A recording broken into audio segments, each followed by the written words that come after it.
The following video is proudly presented by MightyOxTrading.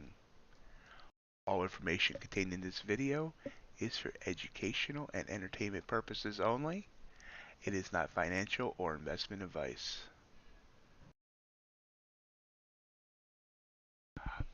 Good evening and welcome to MightyOxTrading. Monday evening, last day of February. Out with the groundhogs and the love and the presidents. And with I guess St. Patrick's Day. Hello, Vincent.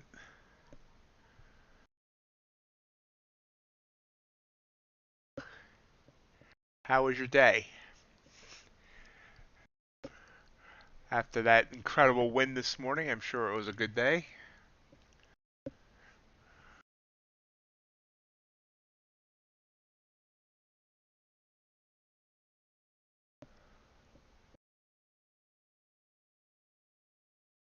I tell you, using two different streaming softwares, two different setups on two different websites, it gets confusing. I was there trying to figure out what I was setting up where.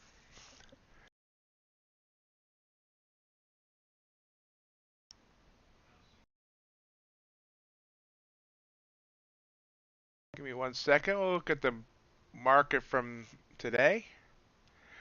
Let me just I get YouTube set up on my phone as a backup just in case something happens. We switch to it to say, hey, something happened.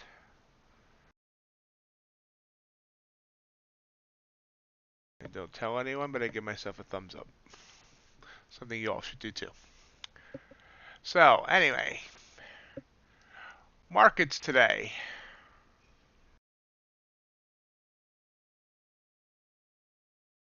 It was an interesting day.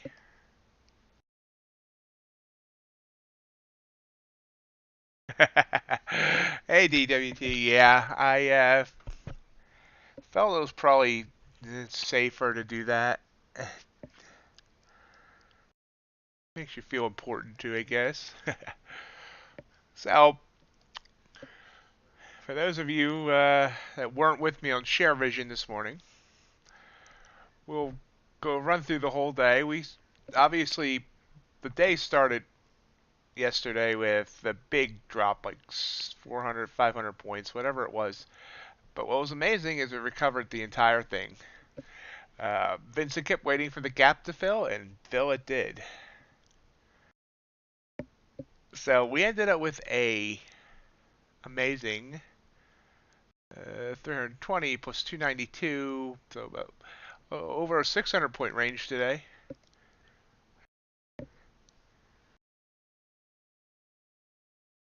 On the NASDAQ. Of course, S&P did about the same thing, just not as many points, but about 130.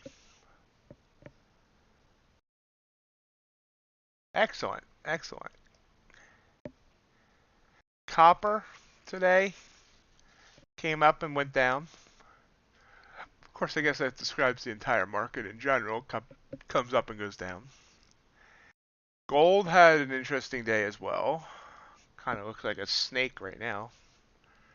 But anyway, it started off the day booming, and it ended up falling down to about 1892. So about a 43 point range. It's right about midway through there right now. Hey, how you been, DWT? I haven't seen you around in a while, or I haven't seen you talk in a while. UltraBond, I think I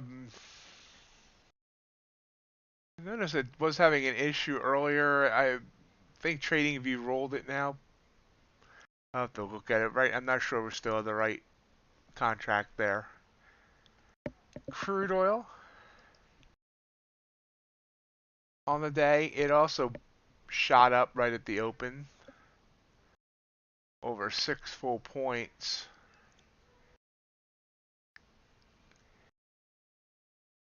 came within a few ticks of $100 again, and then came down. Well, since a few ticks, just above 99, came all the way back down to 94.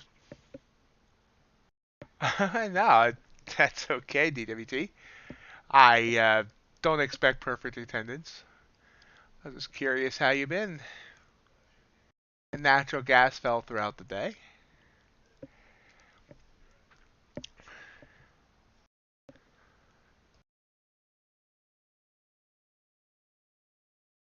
So now, just recently, we see NASDAQ dropping like a rock. Drop it like it's hot. Drop it like it. Oh, sorry. About 33 points down in this move here. It'd been nice to catch, but I was fiddling with sending out the notifications on social media.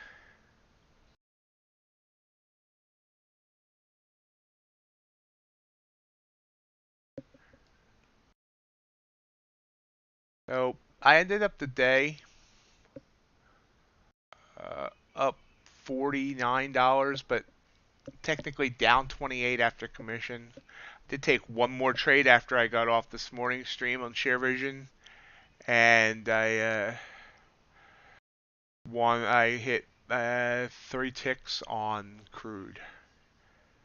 So that was it for the day. I ended up having to start working and doing other stuff and missed all those nice moves in the afternoon.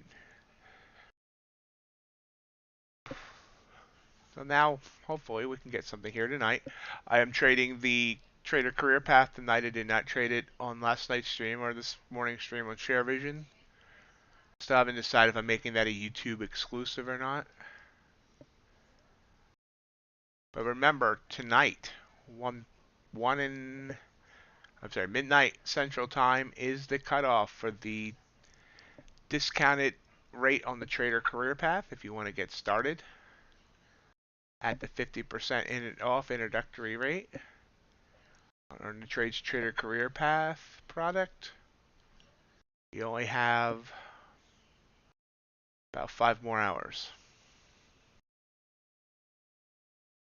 And on tomorrow morning stream, I should be able to tell you what the new sale for next month is.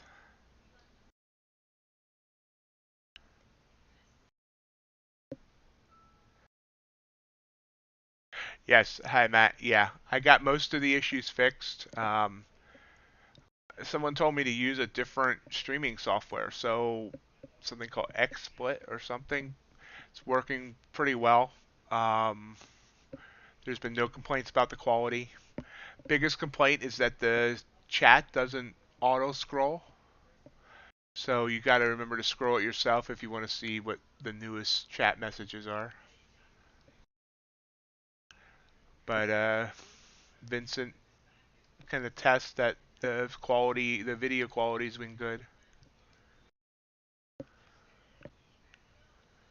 I spent like 5-6 hours on it over the weekend to get things set up and testing it out, and yeah, it was.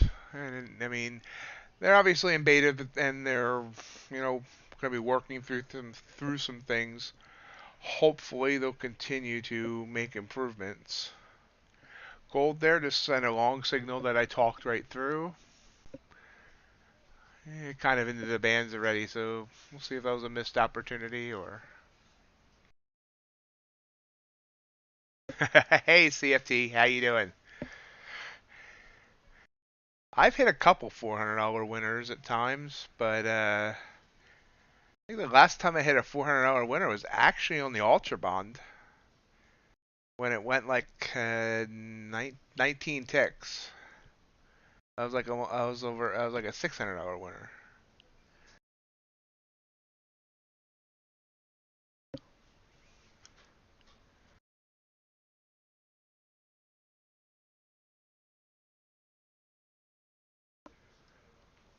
Yep. So that long signal definitely did not work out. Big move back down. 1 point red candle. It looks like, speaking of the UltraBond, that TradingView fixed their issue and rolled the contract.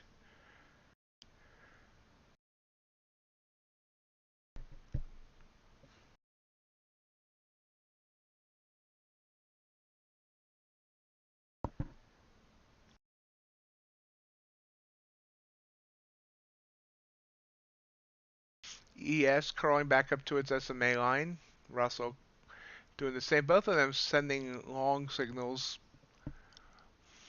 NQ's a little bit behind, kind of making the same move.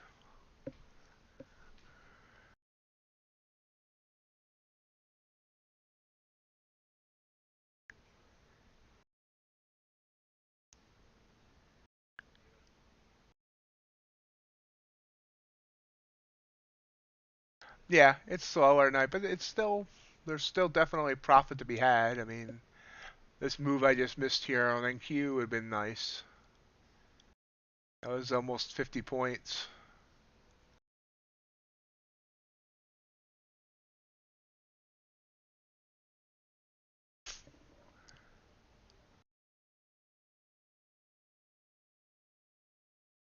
Speaking of at night, I have officially decided that I am insane enough to do it. This coming month, we will have two special streams.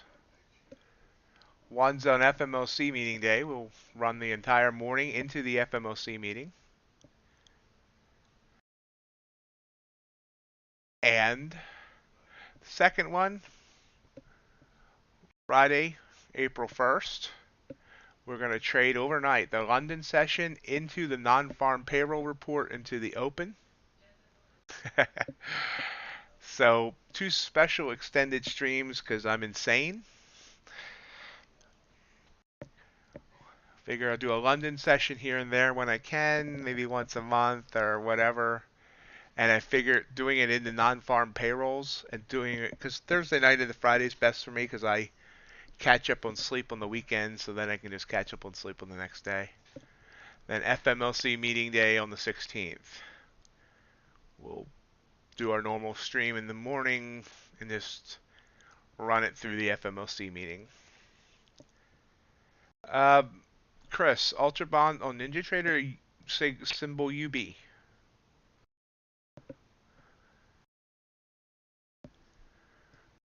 Trust me, it's on there, or CFT would riot.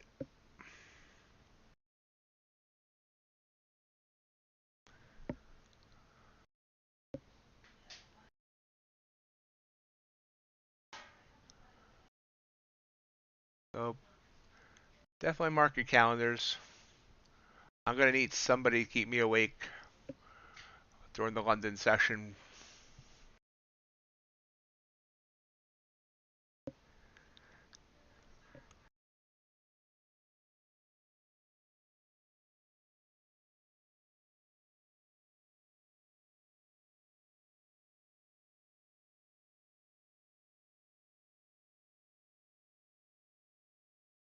Did you try typing it in?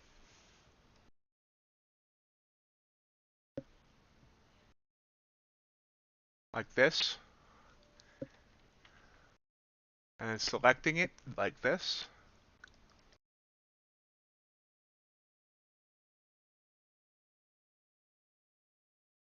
And there it is.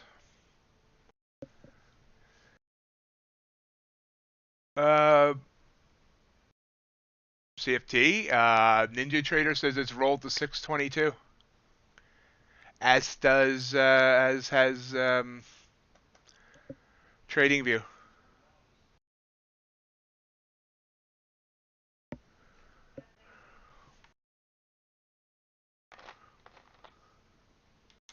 Do I need to roll it back, CFT? Because it 322 wasn't showing me any volume earlier today.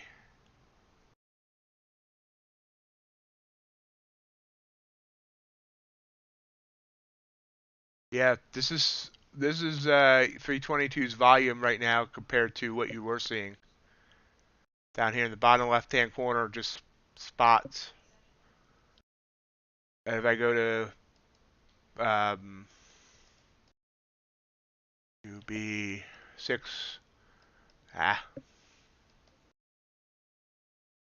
UB.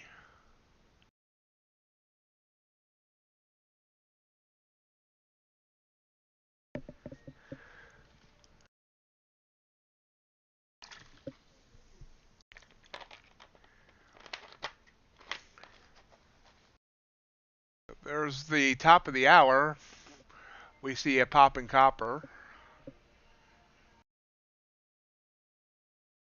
UltraBond's actually dropping hard.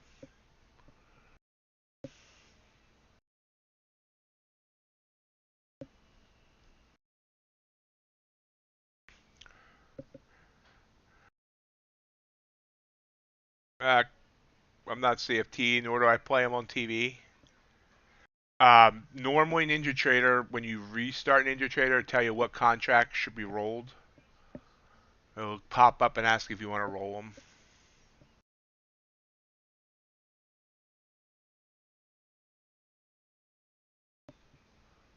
Gold, big move down there. Oops.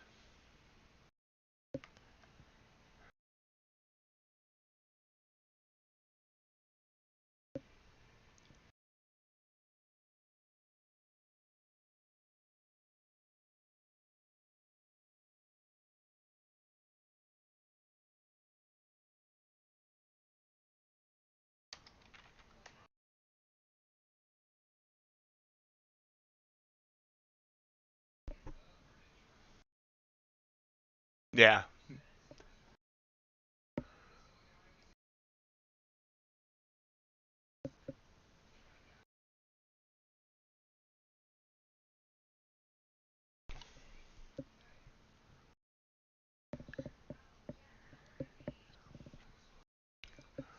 Crude and copper. Ooh. So the top of the hour crude went ballistic. Total of 29 ticks up, immediately reversed off because it blew through those bands back down. Now it's kind of looking like NQ looks like at the open. Indices are kind of not doing a lot right now.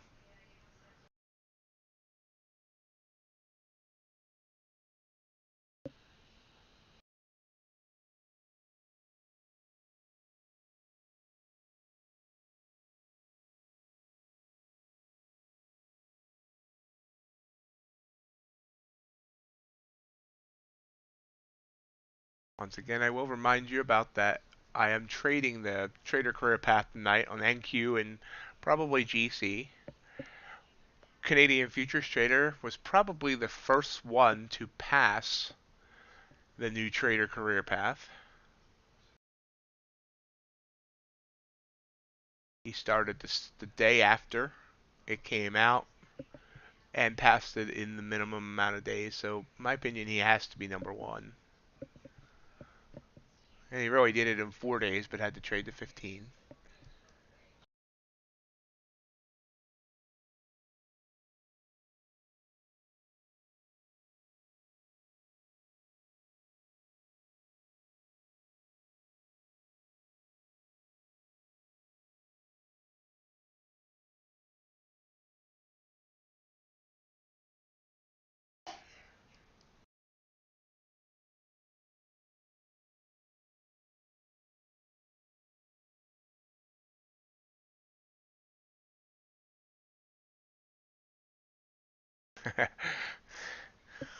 right as right as the market was closing. How nice.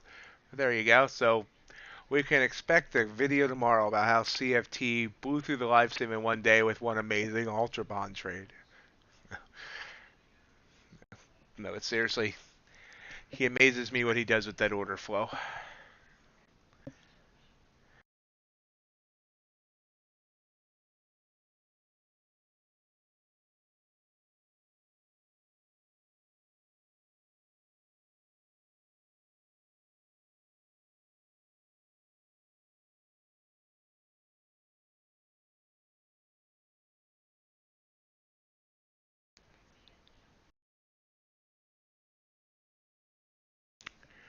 Well, stop in and tell us how it goes, CFT.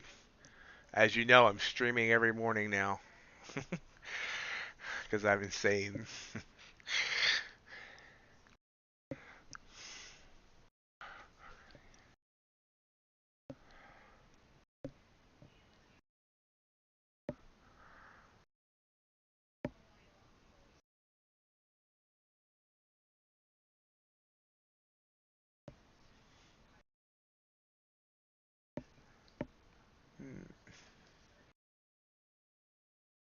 Nasdaq came up and kind of just surfing the bottom of the SMA line, whereas the ES is surfing on top of the SMA line.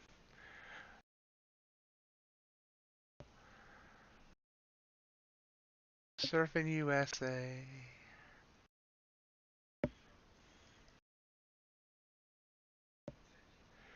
So besides me and Vincent, did anyone else do any trading today?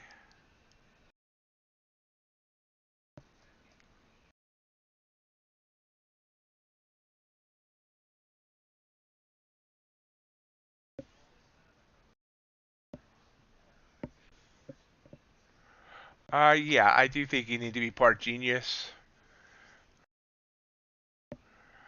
part insane, part genius. But I mean, heck, I mean, he does it so well, and he does have, I believe, a course up on order flow, free of charge on his website.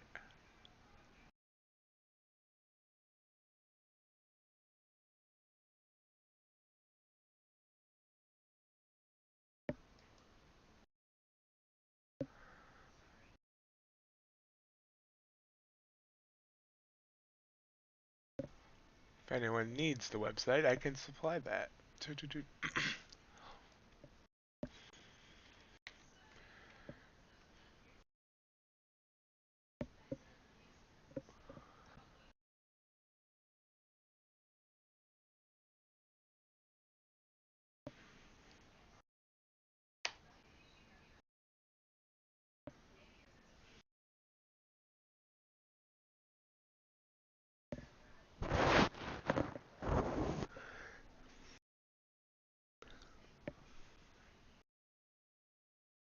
Thank you.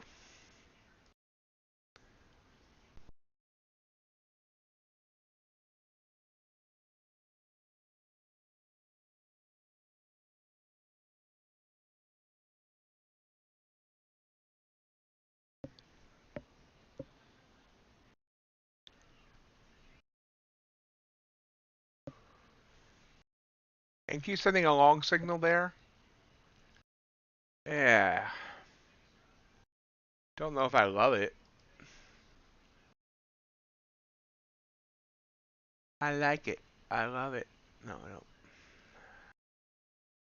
Sorry, I don't know why I'm singing so much tonight. I'll stop that now.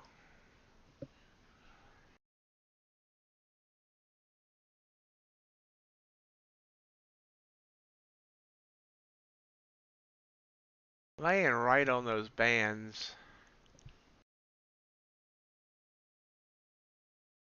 And it's pulling back.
Still iffy.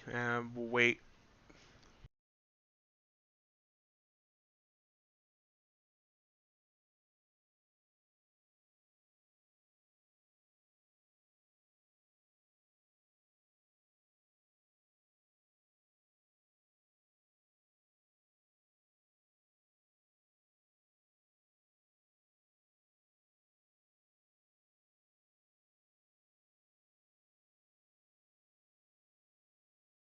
Right now, nothing exciting happening here on this Monday night.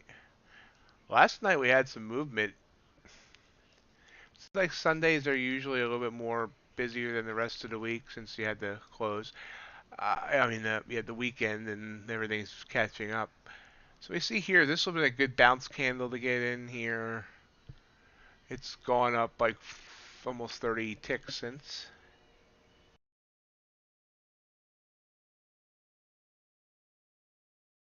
Chris, just type in UB and it'll bring up the right one for you. When I just typed in UB now, it brought up the right contract.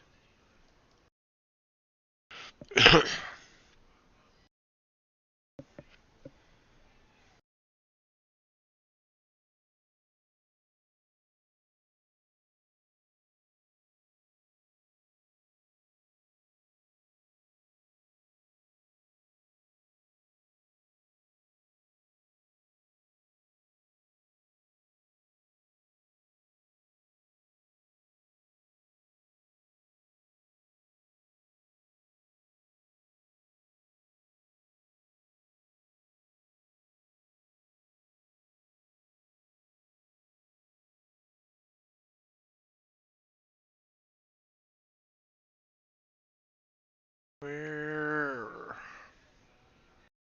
It's definitely slow here at the moment. So let's look back at NQ from earlier today. See what kind of opportunities we missed, or I missed, I should say. So obviously we traded the morning session on stream, but you can look at this and you can see that. Let's go back here. Well, still on stream here. I think I did win. I think I might have gotten in on this trade and won. Maybe not. It was a big. I think it was the one that ended up stopping me out and then going. I'm not sure. I was in one of these. I remember that. I remember I won one. But yeah, this one would have stopped out and then went, which is we were discussing that problem on stream, and then obviously that went and went and went and went up just about 200 points. This pullback would have been good for a quick scalp, 5-point scalp, but then this is that up down, up down pattern. Obviously, this would have been an excellent trade right here. Easy to do it this way.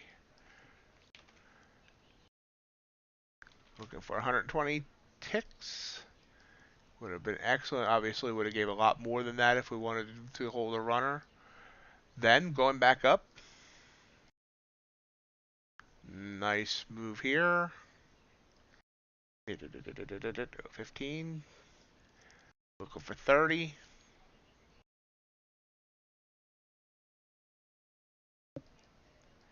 And here, excuse me. Let's see, this one I would have, had a problem with because it was the bands are still uptrending, the SMA line was still uptrending, but I noticed that on ones that have a lot of distance still between the Bollinger and the SMA line, they often end up working out.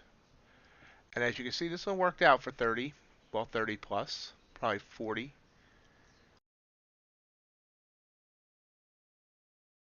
Let's see, so that 3 signals in a row that would have worked for Showa. And that one before that. Oh yes, I'm not counting this one. We could have scalped that one, but I wouldn't have taken that one because it was into the bands. And I wouldn't have taken this one until it got past this level here. But let's say I would have taken that one in the heat of the moment. So we can say 3 and 1 off those last 4 signals there. This was one that probably would have stopped me out. I probably would have taken.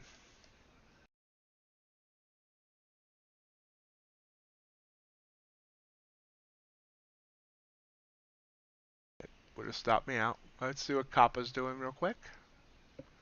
Kappa, the long signal, but everything's kind of straight. It's pulling back. We'll continue looking at all the opportunities I missed today on NQ. NQ is really moving nicely today after I stopped trading. See, this would have been another 30-point win off the signal. Would not have taken that one. That was definitely a reversal signal. I've been smart. I would have grabbed that. This one I would not have taken. but it would have worked for 15 at least. It would have worked for up to 26. This one, I was technically in the bands. Obviously, could have got 20 some points off of it. Probably wouldn't have taken. But later in the afternoon, I haven't traded late afternoon lately at all. But you kind of want to scale back and expect a bit smaller moves. This one would have worked, and this one would have worked. You can see here. Well, once again, it's sending me good signals. I mean, this one would have worked. Wow. That could have been another 100-point winner right there. 130-point winner going into the close. But you can see how good these signals really are. Even the ones that don't give me 30 would have given me 15, 15, or 20. This one, that was definitely a reversal. This one's the one that would have stopped me out. It only would have went 28 to 39.11. If you're just going for a quick 5-point scalp, that would have worked. But looking for the 15 or 30 that I normally look for, it would not have worked. If I would have taken that one, it wouldn't have worked. This was in the band, so I wouldn't have taken it. Although, honestly, it would have given you 11 points. And, of course, this one stopped me out, but it definitely would have worked with a larger stop. So, there was a lot of opportunity today on the NASDAQ. UltraBond trying to come back up here, but starting to lose volume. You're seeing dashes. Great job, Chris. Excellent job.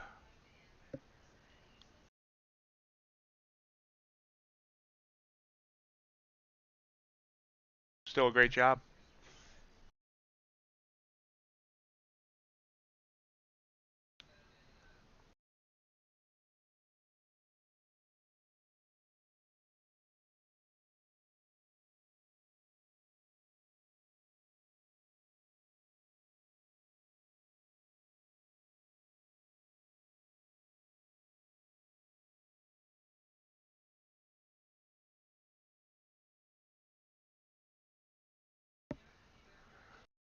So, story of my trading life is missed opportunities. But that said, this long signal here did not end up being good.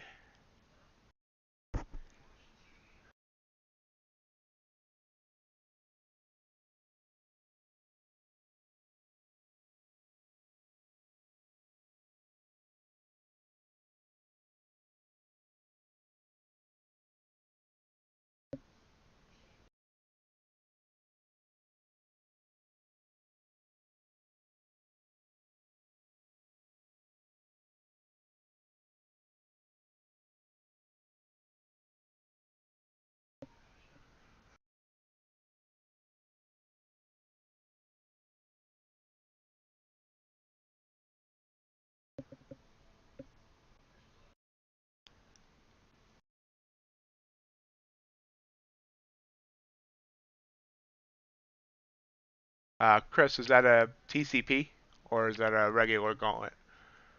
I can't keep straight what everybody's trading.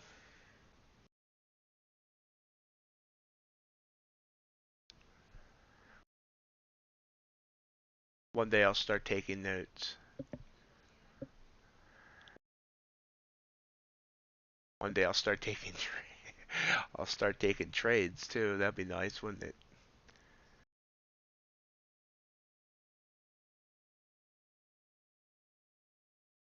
Copper did send a signal here, but it's still kind of eh. Excellent. Excellent, Chris.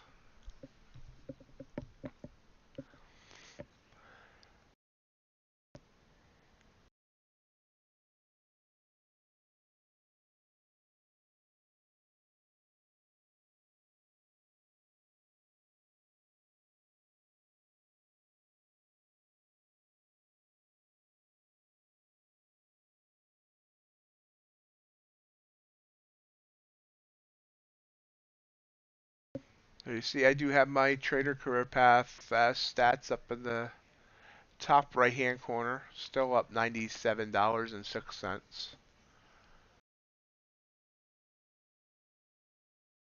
Need to put that in overdrive somehow. I keep going one step forward, one step back, two steps forward, two steps back. Just kind of what I've been doing in my Gauntlet Mini as well.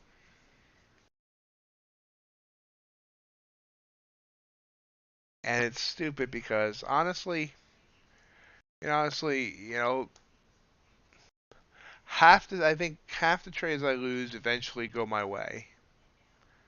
And a quarter of the trades I lose are just stupid decisions. And then a quarter of trades I lose is just, you're gonna lose some trades. Things aren't gonna work.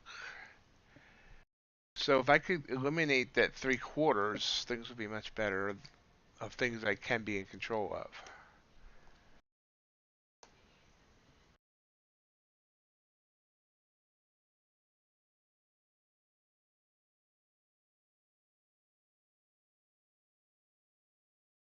The 258 would not have been over the 30%. The 30% limit is 525. If you're going by the little thing that says, don't listen to this, that little part on your dashboard that says 130, that's wrong. As long as you didn't go over $525 in a day, you're still within the consistency rule.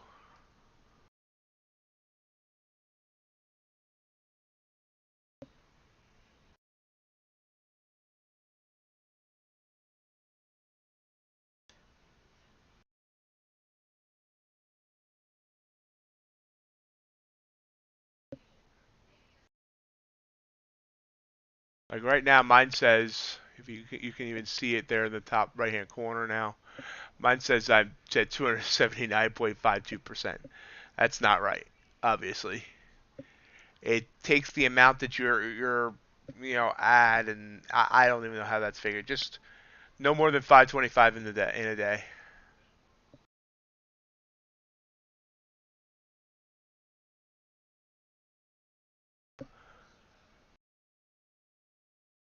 So your profit target's still 1750, and shouldn't have changed. Don't unless you blow it out by more than 525. Gold sending me another long signal here. I like it. I think gold chart. I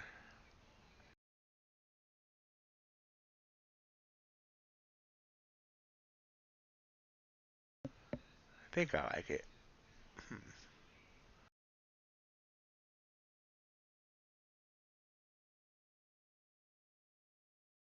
Okay.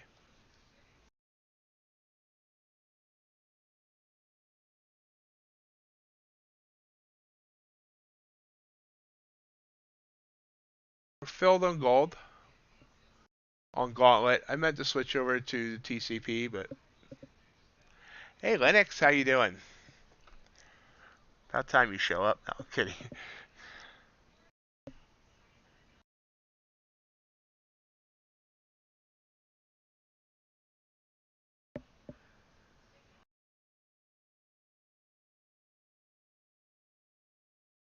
See if we can get something out of gold here.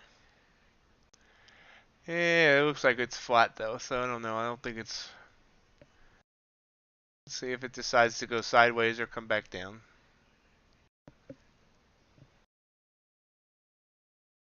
Oh.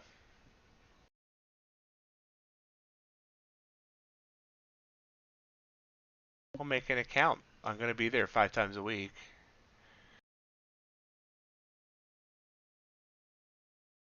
And then you can follow me and my follower amount go up. I'm going to rule that place. I think my two streams last night and this morning are the top viewed streams of at least the last few days, if not ever. I do. I have two and three. Two standard deviation, three standard deviation. Which makes the the trading view chart's more scrunched together. On the 5-minute charts, I only have one. I only have the 2.75.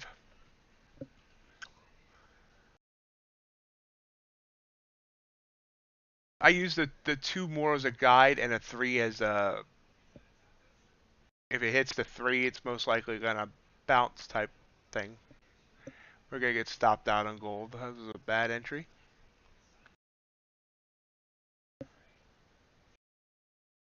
There we go. Stopped out. Good way to start the night.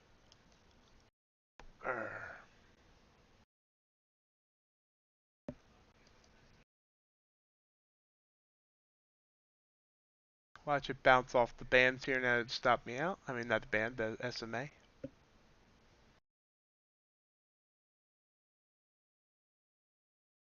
Looking for NASDAQ to give me something here so I can jump on the TCP.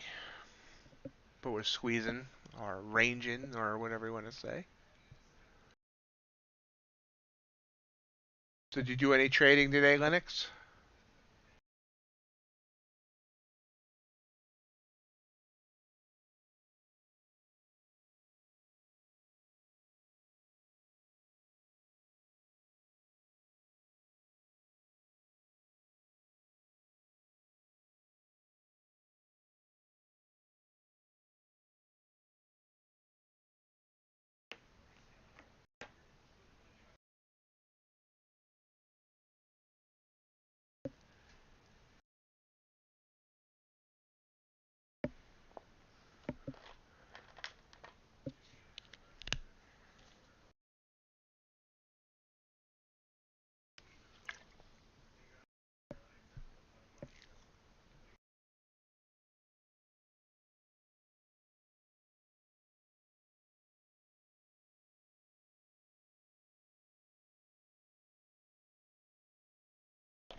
That's nice of you to help them feed their families.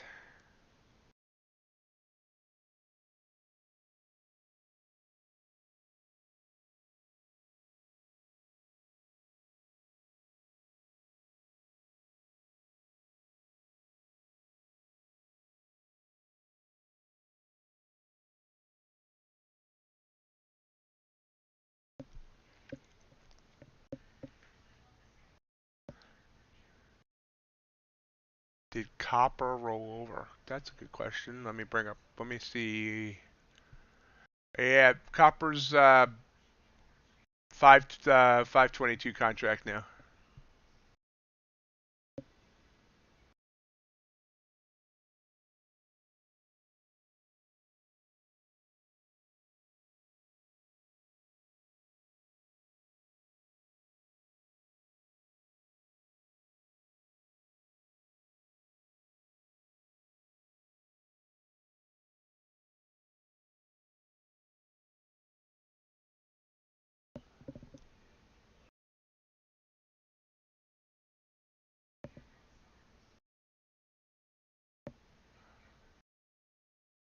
That's correct.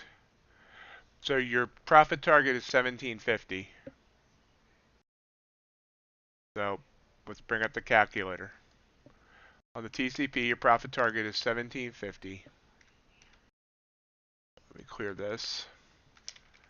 Times 0.3, $525. So you cannot go over $525 in a single day. By the way, the consistency rule goes away once you're funded as just for the evaluation period. And once you're funded, there's no more consistency rule.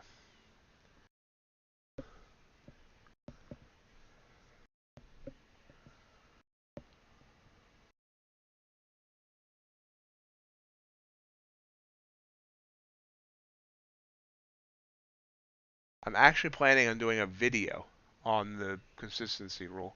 I was going to do it this past weekend, then I spent 6 hours trying to get everything ready for share vision.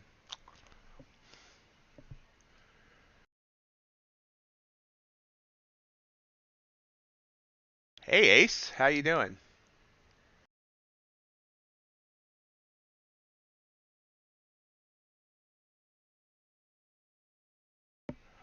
Did you get your 2 points this morning, Ace?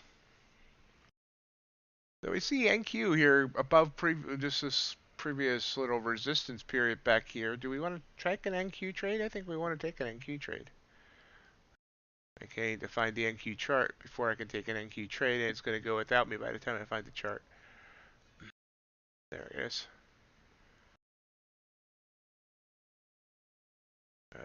TCP. Look for 15.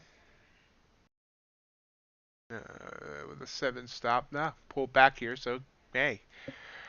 It's just saved me maybe from getting stopped. So I'm back 3.5.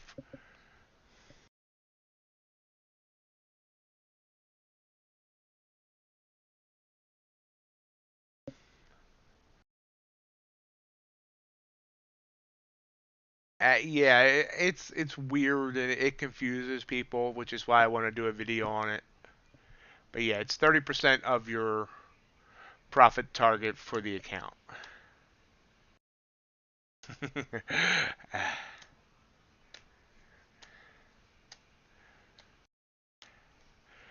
I was live over on Share Vision this morning. Ace, you gonna join us over there in the mornings?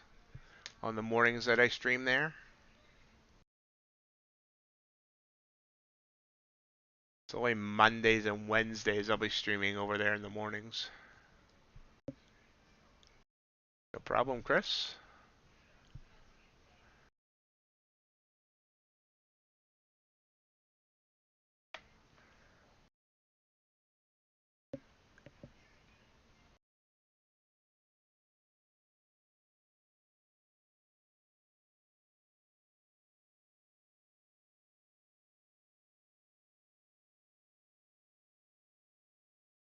Oh, good I did not grab that trade there. But pull back.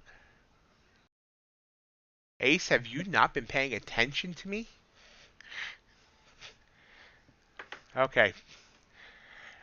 So, real quick synopsis here. Ace, there's a new platform out called ShareVision. It's a streaming platform just for finance and trading. They approached me last week and said, "Hey, we'd like you to stream on our platform, and we'll pay you to do so. As long as you get 30 followers and you get 30 views per stream, we'll pay you $50 a stream." So they originally said that you can trade them, you can stream on both YouTube and their platform at the same time. When I tested that, YouTube blocked my videos. So now, instead of streaming 5 times a week, like I was on YouTube, only, I'm now streaming 10 times a week. Basically every morning and evening. 5 times on ShareVision, 5 times on whatchamacallit. The link for ShareVision is in the show notes, I believe. But this is uh, this is my schedule now for YouTube and ShareVision.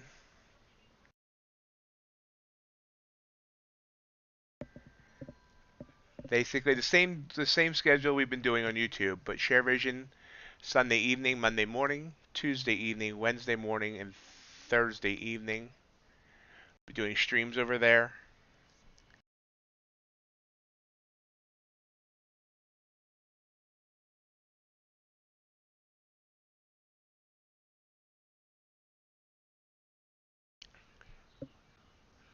And Q came down, now popped back up.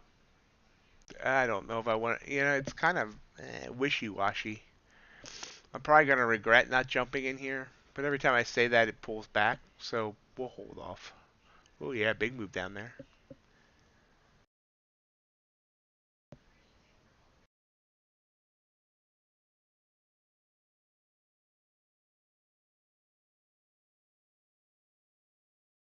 Give me 1 second and I will find you a link to ShareVision.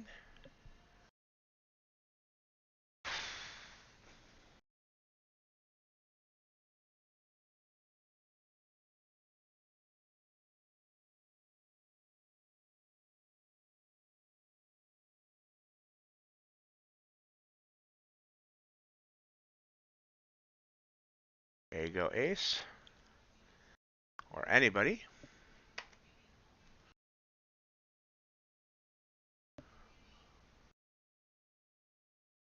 Platform's still in beta. It has some issues, but it's decent. And if they're willing to pay me, I'm willing to do it.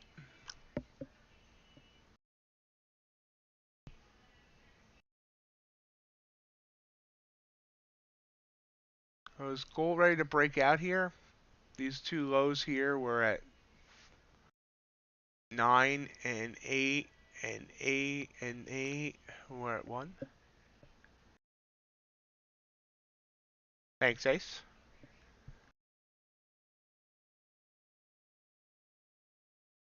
Okay. Well, the link will be there in the chat. What are we having good for dinner tonight, Ace?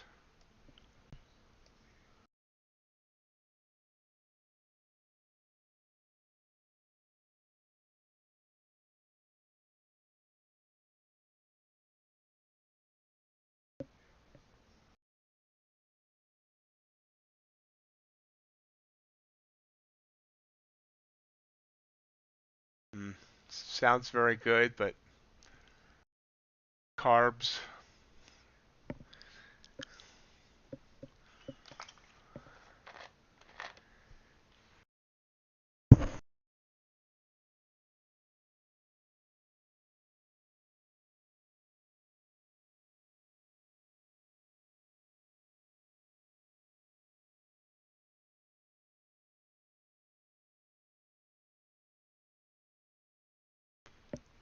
So, not a lot of, I mean, I shouldn't say not a lot of opportunities. If I look, been watching the NASDAQ here, this would have been a great little quick scalp once it broke back up, pulled back and then back above.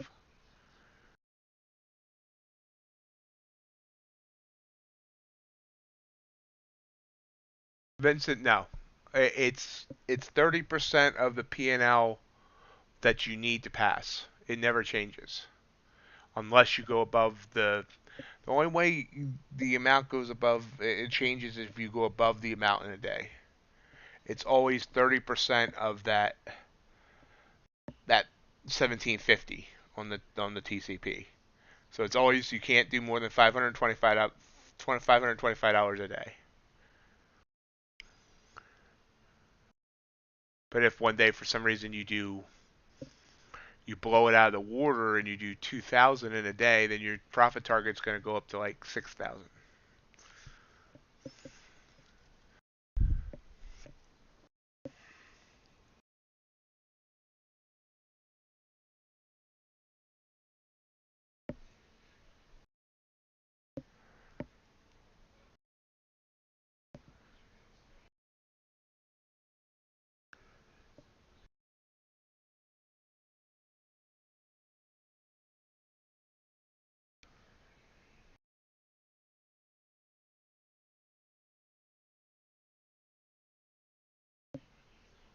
Crude pulling back. Expecting it to bounce back up.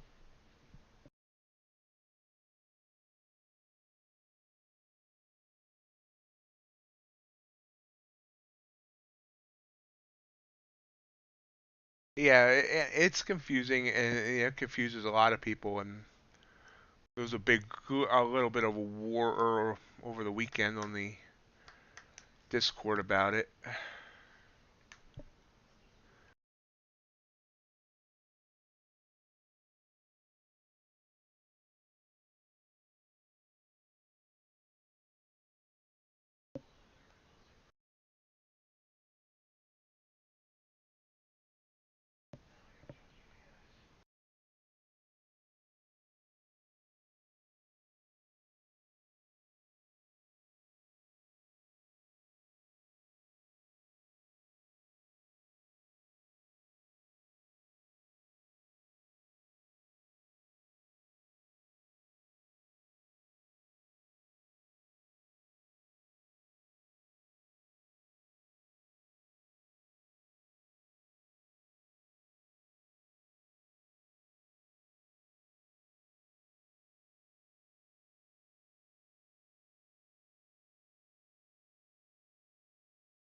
Do want to thank everyone for joining me tonight.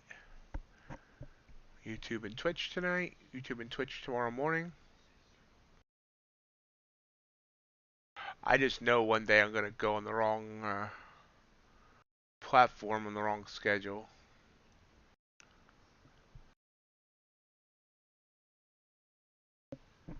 If you haven't already, I would appreciate if you hit that like button.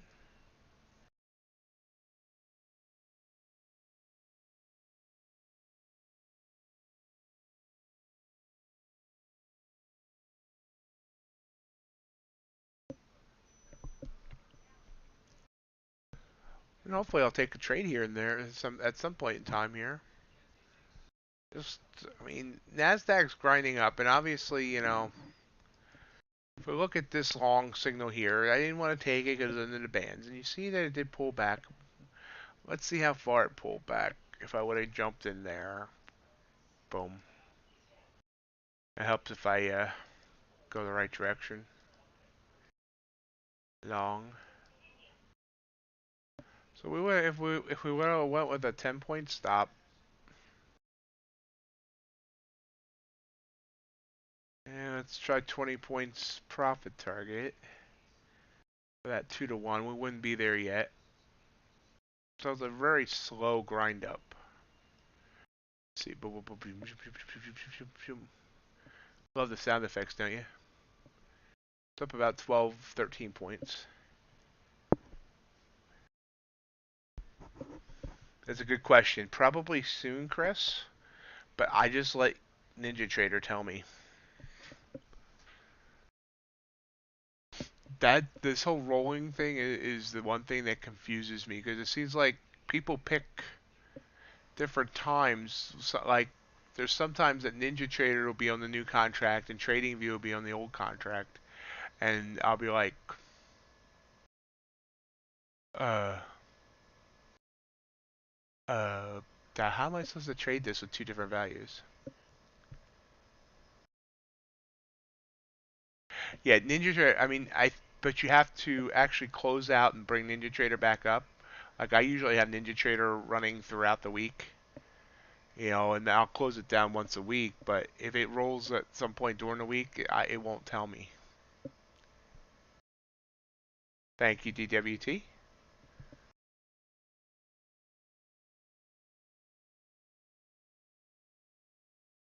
Probably something I should pay more attention to. Yeah.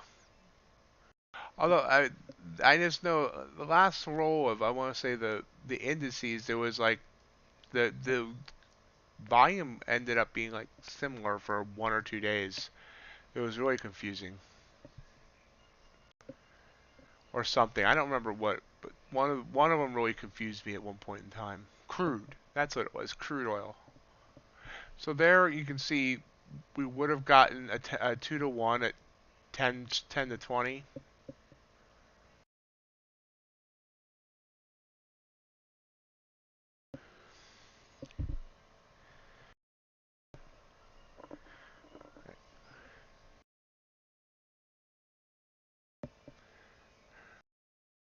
Okay, we missed having DWT around. He's our expert in such matters.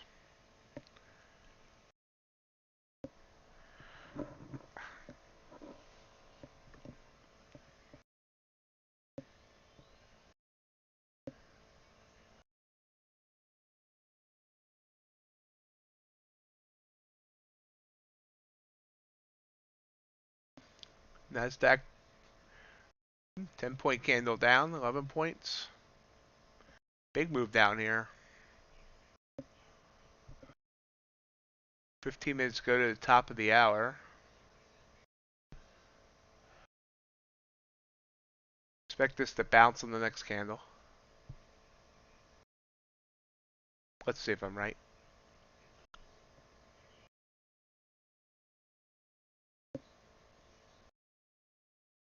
Copper popped up same time.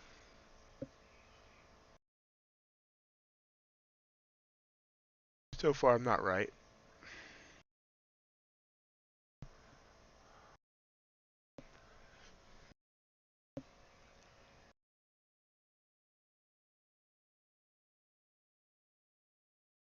I don't like jumping on signals off of a big candle down like that. That was coming off of a grindy uptrend.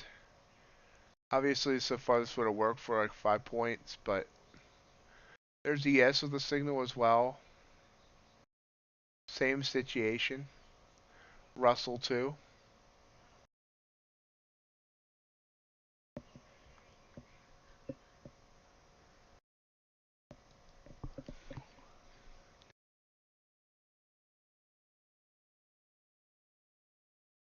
Crude sent this short signal back here.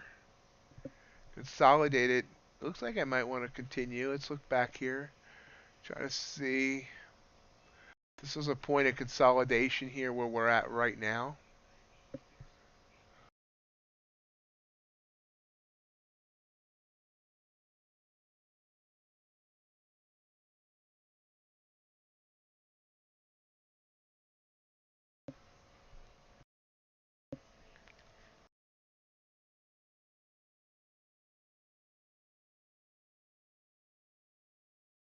So it looks like I was wrong. Did not bounce, won 7 points. Yep, so missed opportunity there. That was just a, seems like a weird place to start to reverse. See if it curls back up, but still, that seems like a weird place for reversal.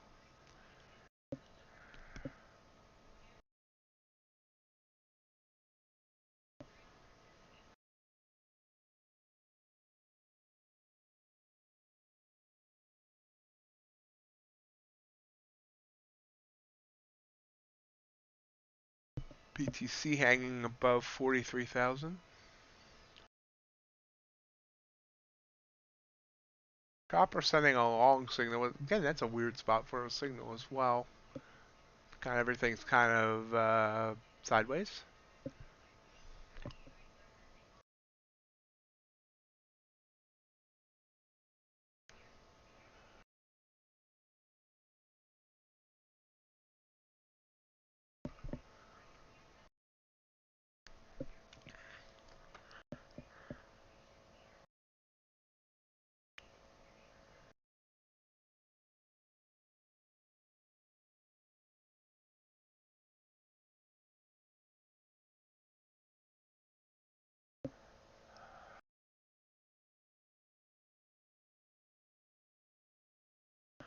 So, NQ surprised me there. That just I didn't never expected that to continue heading down, and it's gone 13 points so far. This time of night I'll be looking for 15.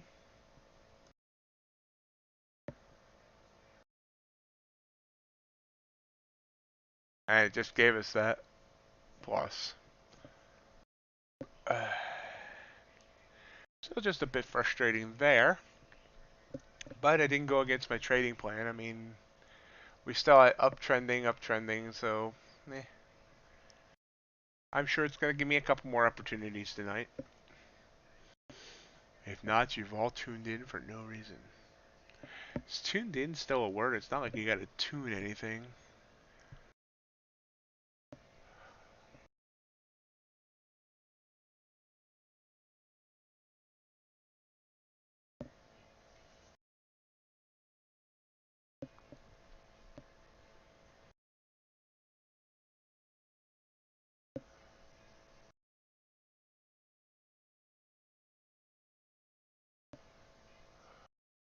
So Crude's giving us an interesting little pattern here. Came up, grinded up exactly kind of how Nasdaq did. Pulled down here. Now consolidating, came back up, hit the SMA, pushed down again.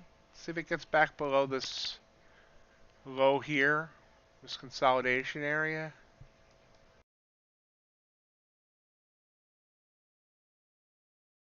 Popping back up there, the area we're watching.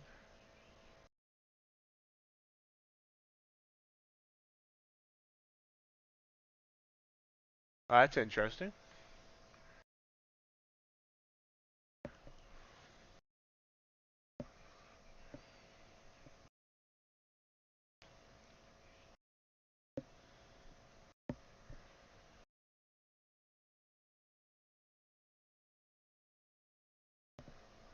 It's interesting if BTC's been kind of interesting because it's running almost the same patterns that NQ's running. If you look at the two charts, you see a lot of similarities.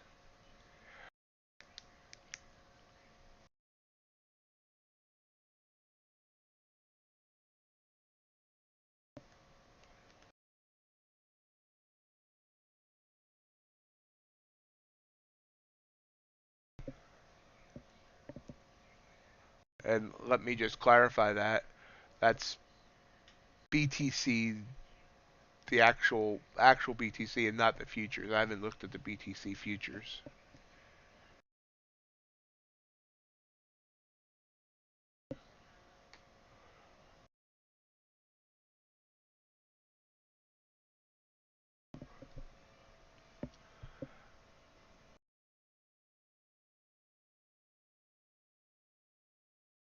Yeah, I think so.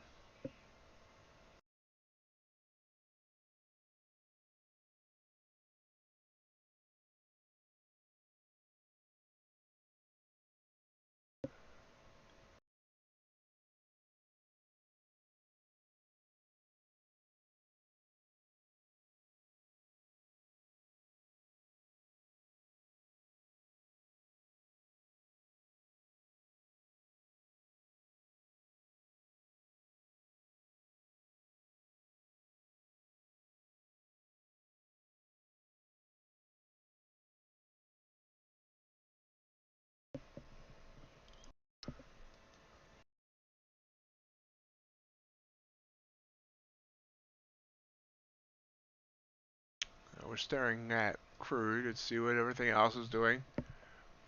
Very slow night.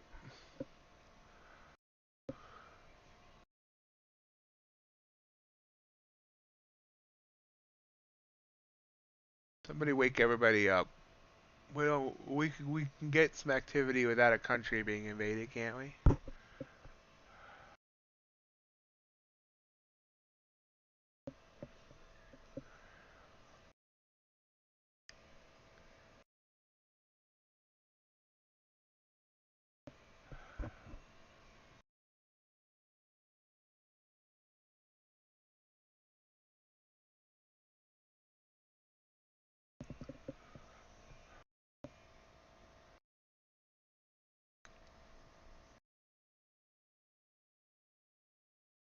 Sideways, sideways, sideways. Gold kind of grinded down as well.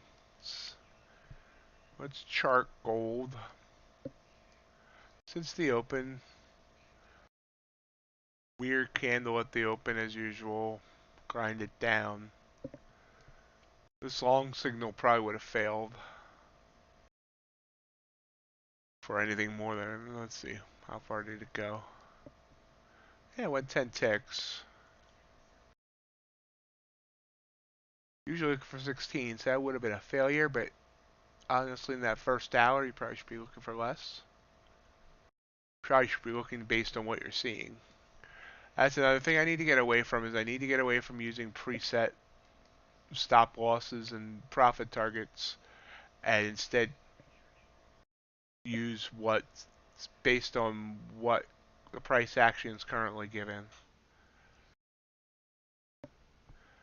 Let's see, an ATIC stop would have stopped me out there, but if I put the stop above that for that candle there, then I would have been able to stay in that trade, get my 1.6.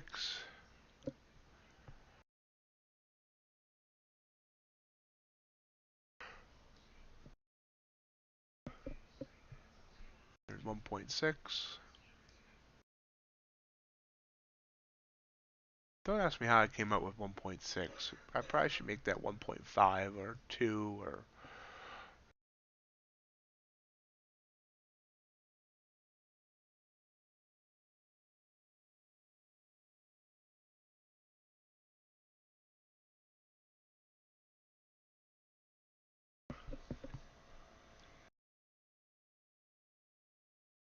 So if you look here, then this hasn't reached there yet, but this has been three straight definite trades at 1.5 points. This one could have been a 1 point scalp. and I wouldn't have done anything with that at all. We also had it where it broke the band down here, so that would have been a great reversal candle to jump in and maybe have gotten even an extra point out of that. Have a good night, Vincent. Good luck on London. I'll see you in the morning.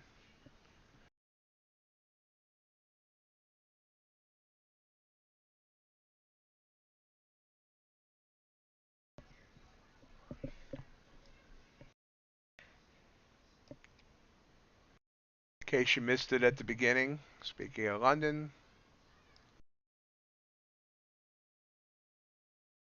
I'll be doing 2 extended streams. FMLC Day will run from 7:30 till at least 2:30 Eastern, March 16th. And and Friday, April 1st, I'll be coming on at 1 a.m. Eastern. We're going to trade the London session, and that's also a non-farm payrolls morning, so we'll roll into non-farm payrolls, and then the open, and then wrap up after the open. So FMOC Day will be about a 7-hour stream, and April 1st, which is April Fool's Day, will be about a 9.5-hour stream. Both on YouTube, not on ShareVision.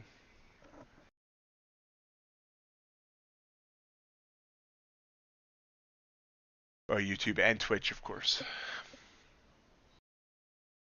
Tell your friends, tell your family, tell everybody to join me those 2 days. Well, tell them to join me every day, but you know.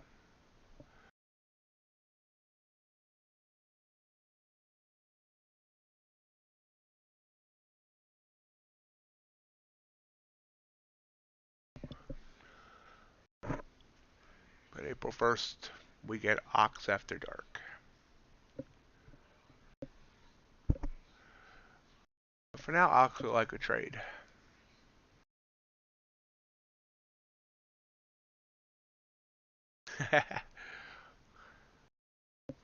Eh.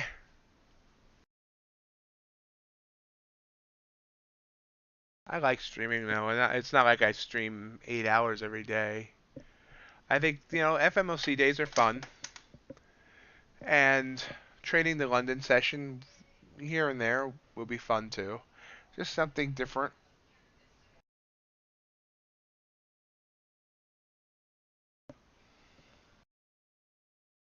And let's face it, y'all want more Ox, right?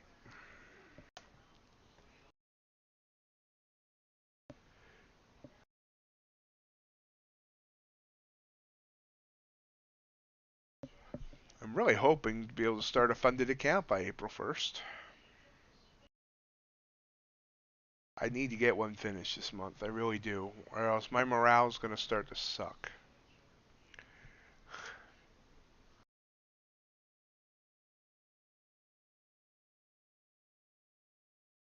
NASDAQ continuing to grind down here. Yes. We have NFP this Friday as well. And then on April 1st, which is the first Friday of April. So yeah, NFP, we will be streaming this Friday on YouTube. We'll see if I go for my 10 above, 10 below move that morning.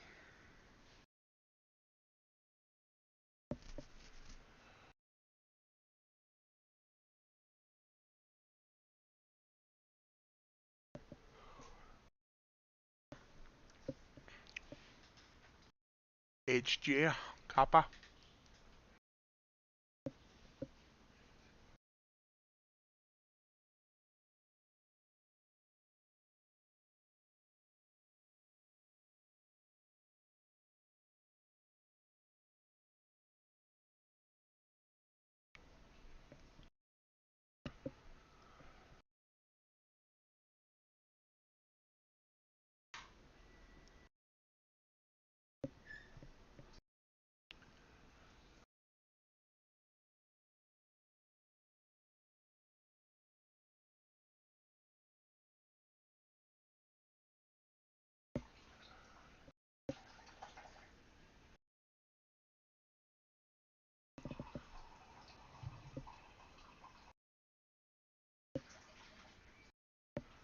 Gold continuing to try and push down. There it would have just hit my profit target off that short signal.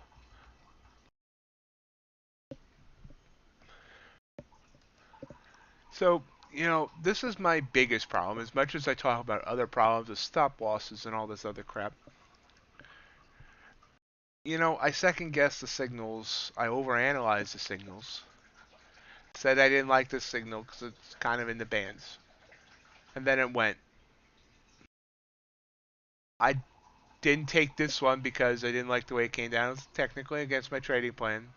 And it went. That's the two on the last two on the NASDAQ. This one I just wasn't on yet for. I was getting the stream set up. This one also would have worked.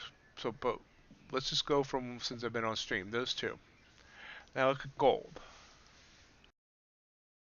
Now this one was before stream, but since I've been on stream, this one and this one would have worked. I didn't take that one because it also came out into the bands, kind of wrapped around. I should have got back in once it got back to, came back down that first red candle. Would have worked. Obviously this one would have worked. This one, oh, that one seemed weird too, but it went with the whole downtrend. I should have didn't even look down here. But even if I don't look down here, if I follow the signals frickin' work.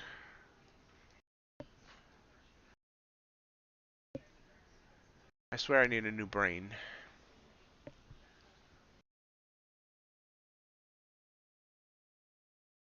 And if you want to donate a brain,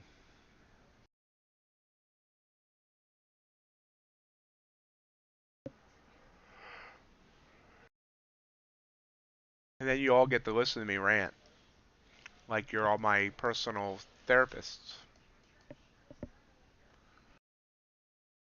Just don't start charging me.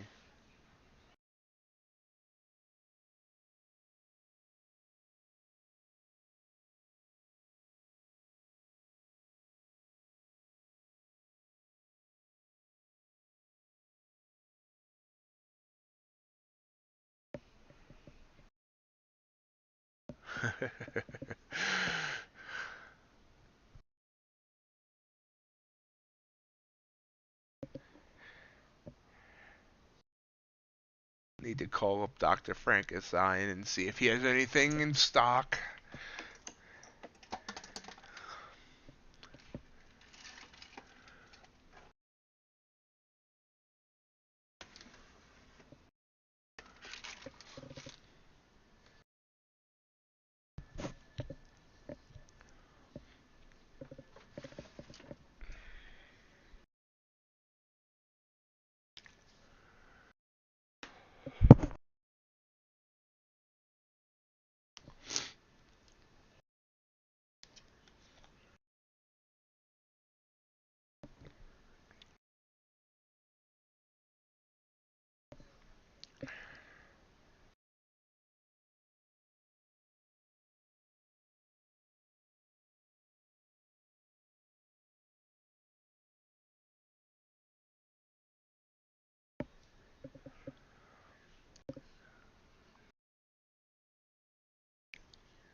Sorry, you're probably hearing me drinking the mic. I should have muted it.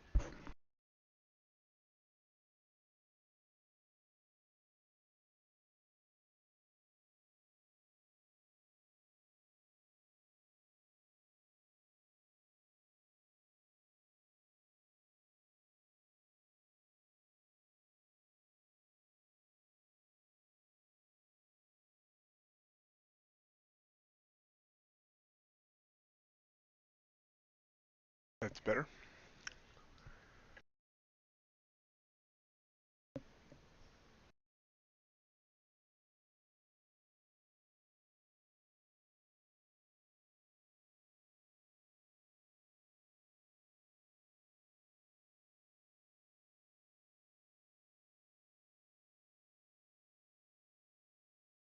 Sideways here on NASDAQ. Gold's kind of grinding down. Copper sideways.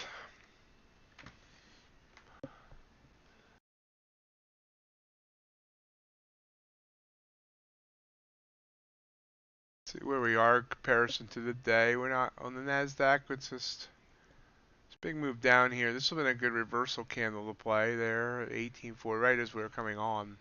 You can see how it just kind of grinded back up off of that break of the third band. Break of the band on the RSI.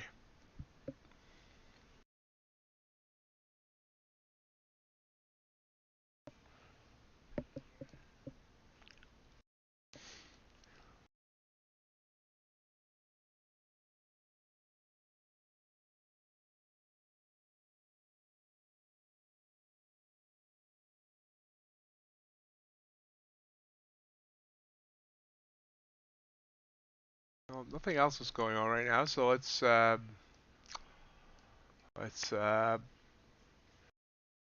yeah, chart out crude since the open. Usually looking for 20 ticks with a 10 tick stop. Easy there.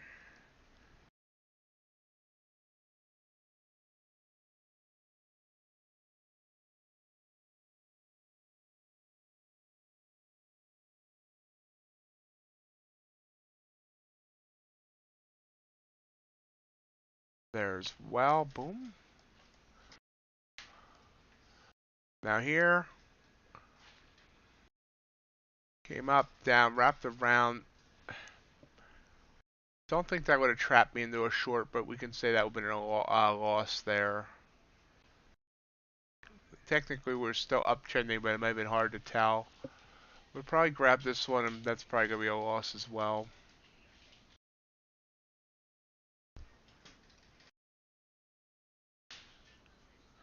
Easily a loss. But that said, if I was staring at this chart, watching this, grabbing scalps, now that's only 3 ticks, so maybe that wasn't even worth it. Trying to just, when they break the SMA, you know, here I could have got a 1909, it would have went up to 16. So grabbing 5 ticks here and there would not have taken this long signal because of it in the bands. Nice pullback there. Obviously, it would have been a good long signal because it did that. And then wouldn't have taken this one, and it's just kind of grinded to. So even that hasn't been real exciting tonight.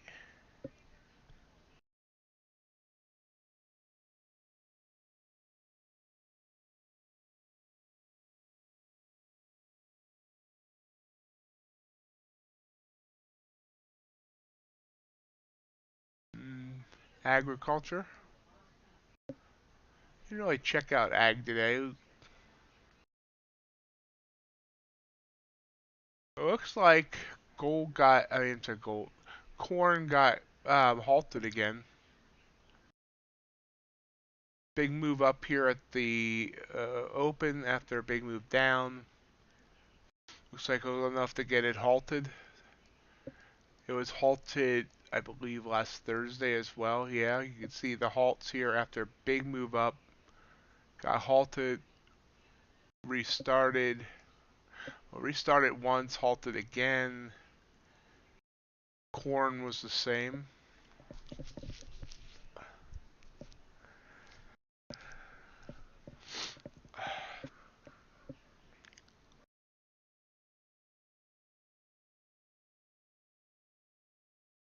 Does anyone have anything going on out there? Seeing any trades that I'm not?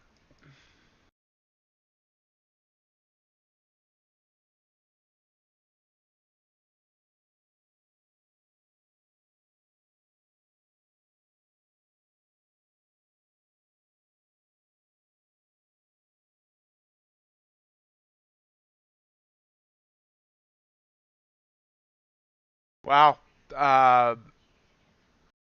So I'm here reading Twitter because like there's nothing else to do. Uh, Apparently eBay is going to start accepting Bitcoin and possibly Dogecoin. You would think they would accept it. No, I guess Ethereum has such high fees that maybe places won't accept it. But it's interesting.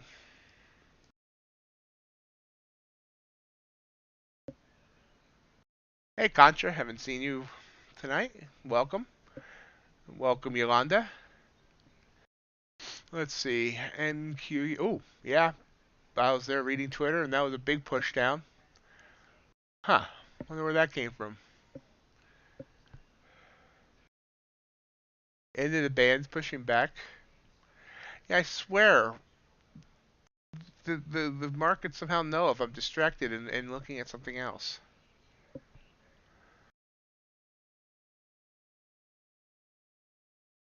Going which way, Contra?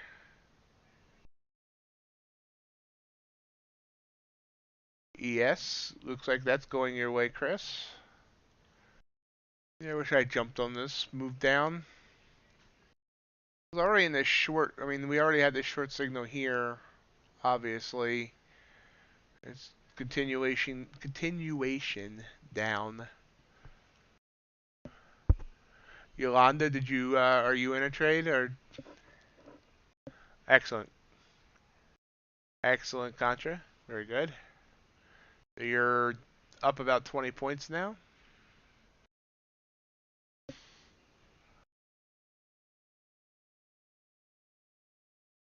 Excellent. So y'all got into this trade besides me. Y'all come here and join my stream to watch me sit on my hands and do nothing. Curl back up here after the break of the Bollingers. Two straight. Definitely a reversal candle there. Back up just about 3 points so far, or 5 points. Good job, Contra. So what, about 18, 20 points there? Good job, Chris.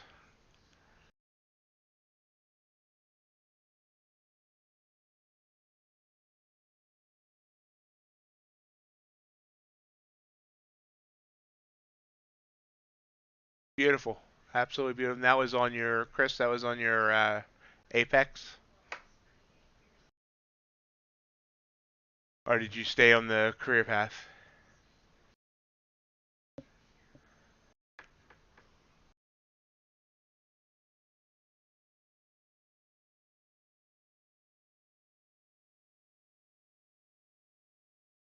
Gold popping up to the ES, yeah, the ES line. Oh my God, SMA line.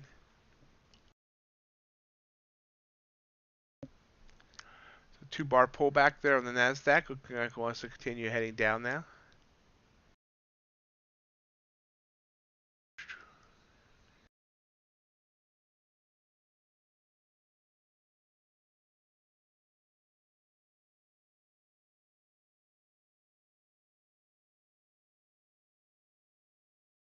I'm gonna do something a little insane here.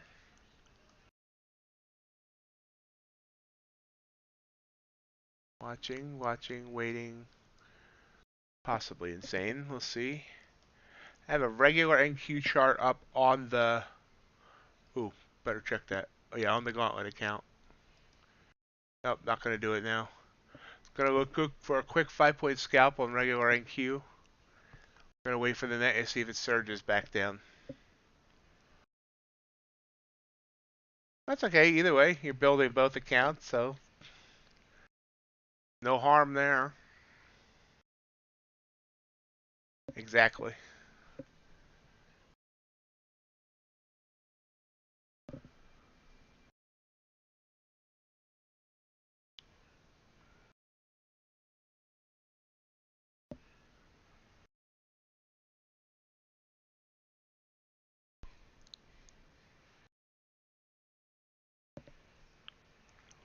I think guys got out of the right time. Looks like it's trying to bounce up. Gold with a long signal here.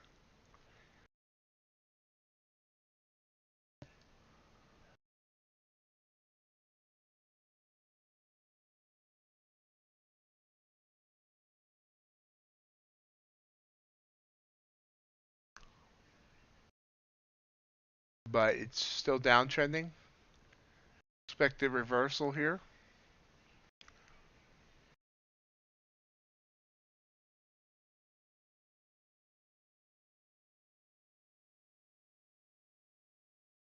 So great job, Yolanda. Great job, Contra. Great job, Chris.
So are you still planning on trading then in the morning, Chris? Or are you like done for the day, done for the day? Yeah, it made a lot of sense. Coming to sounded so much better in my brain.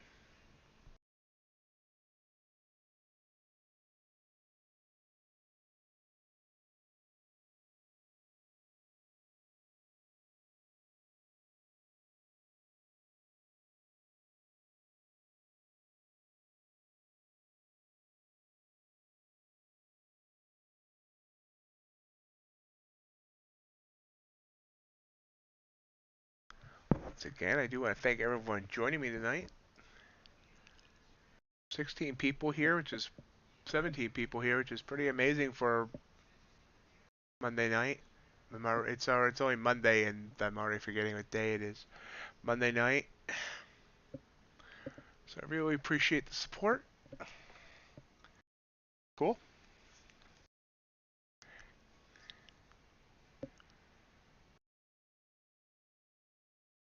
Still on the hunt.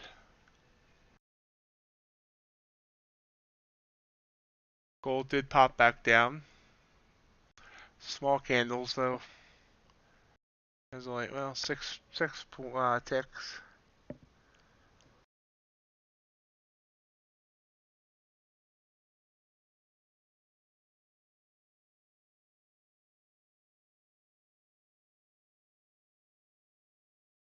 Hey, Stealth.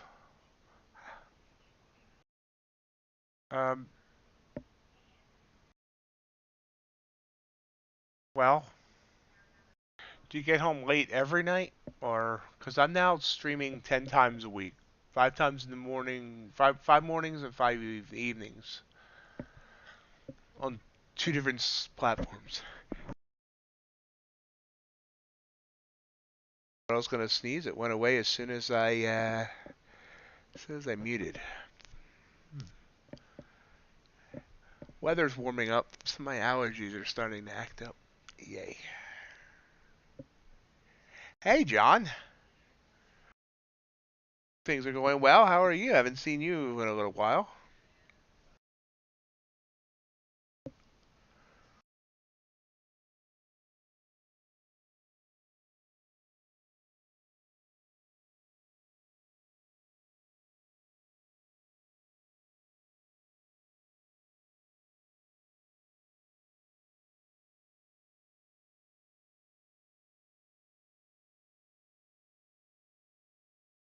Well, stuff. I'm doing an overnight stream on April 1st. I'm gonna trade the London session.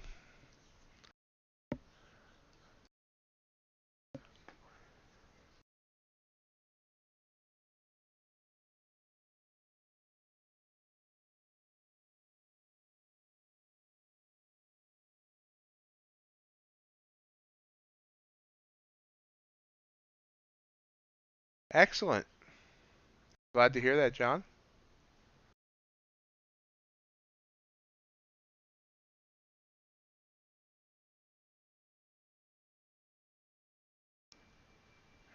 John, yes, there's a new streaming platform out called ShareVision.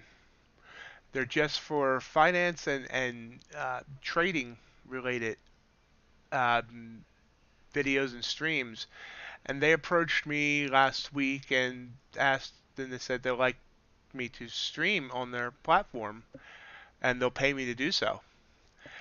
Now, originally, it was supposed to be that I could stream into YouTube and their platform at the same time, but YouTube apparently doesn't like that and shut my streams down each time I tried. So, and I didn't want to give up what I've built here on YouTube, and I don't want to give up the opportunity to get paid because right now getting extra money is very very nice idea. My finances are very tight, and it will provide some much needed flexibility. So now I'm doing 10 streams a week, 5 there, 5 here. There's nothing going on right now. I can bring that up. Boom. There's the schedule. The way it works is I need 30 followers and I need 30 views per stream in order to get paid. I do have the 30 followers, but obviously the more followers, the better. I guess as they get bigger, their best streamers will also can get revenue share with like if I want to run ads or whatever, I'll get 95% of the revenue share, etc. Let me give the yes, I'm putting it in chat right now. There you go. Thank you. And while I'm here, so you guys, for the people that just popped in, I just mentioned it. I'm doing two special streams this coming month or so. FOMC meeting day. I'm running all a stream from that morning normal time through the FMOC meeting into the afternoon. And then on Friday, April 1st, I'm going to trade the London session, which leads into a non-farm payrolls into the open. I appreciate that, John, very much. So two special streams this month as well.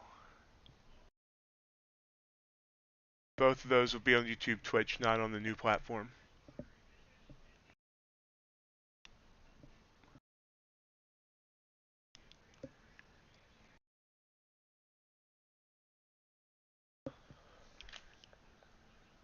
Stealth, yes. If you, I mean, you don't even have to wait. You can just start and just pay for a new. If if buying a new account is cheaper than paying for the reset, yeah, absolutely. You can just start a new account instead.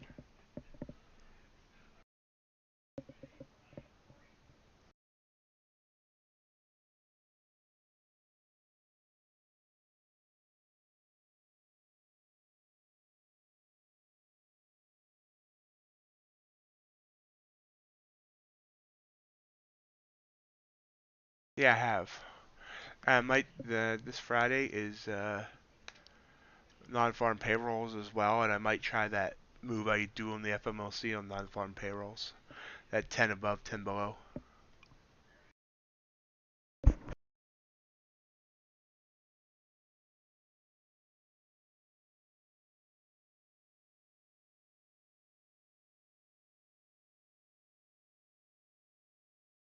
Question is which account, TCP or Gauntlet? Copper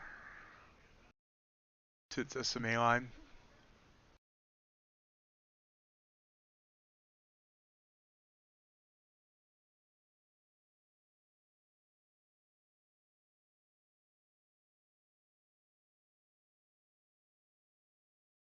It's fun to do. I mean, it's a little tough to set up because I think I did do it on non-farm payrolls last month. Or no, FMOC when the meeting minutes were released. I don't remember when I did it, but I did it again, and I actually got filled early, but it still worked out. John, I'm actually running two accounts now. I'm running the Trader Career Path, and I'm running the Gauntlet. You can see my Trader Career Path stats up in the upper right-hand corner. I'm up $97.06 on that account. I'm down some on the Gauntlet account. I'm still doing that whole 2 steps forward, 2 steps back thing. Whole lack of confidence thing. It's frustrating, but it's all my own fault. It's just.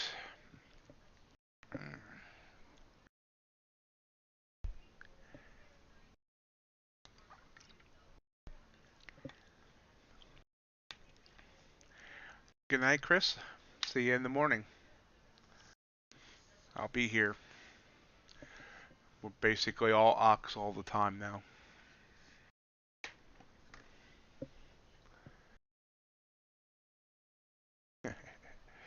No. I've been missing out on everything. You know, that's the frustrating part. I just kind of sit here and stare.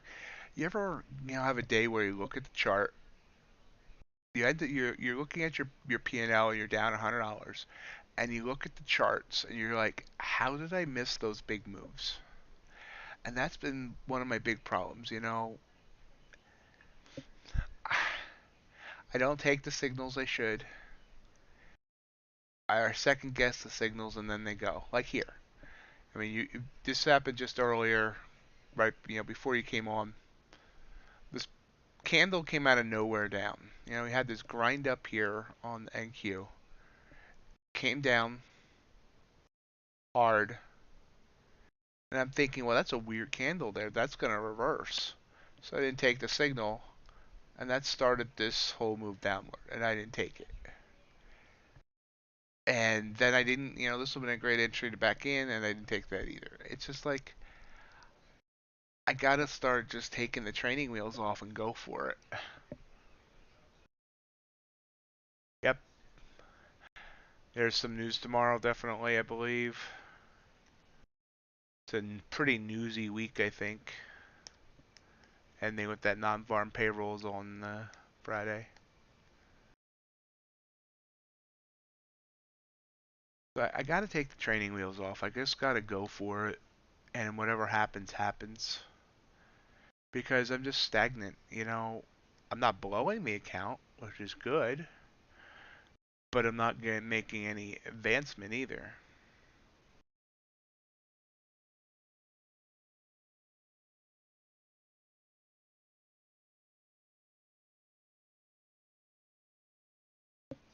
Well, one last quick reminder. If anybody wants to get in on the trader career path at the introductory price. Let's see if this is the right one. Nope, that's not the right one. I have a trader career. There we go. That's the right one. Well, this is me trading the trader career path. But anyway, TCP introductory price ends at midnight Central Time.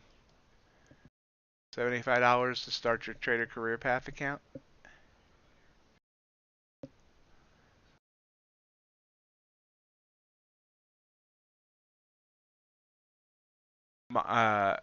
Yeah, John. All my testing shows that these signals are right 55 to 65% of the time. Some weeks, some signals can be right up to 70% of the time. But then I get, because I mean, I have things that go through my head like, well, you're not counting slippage. Well, which is true. But I can't account for every possible scenario. And even so, at most, you get a couple ticks of slippage. So, right now, if I broke down my losses, I mean, this is just a guess. I haven't actually, taken the time to actually figure it out.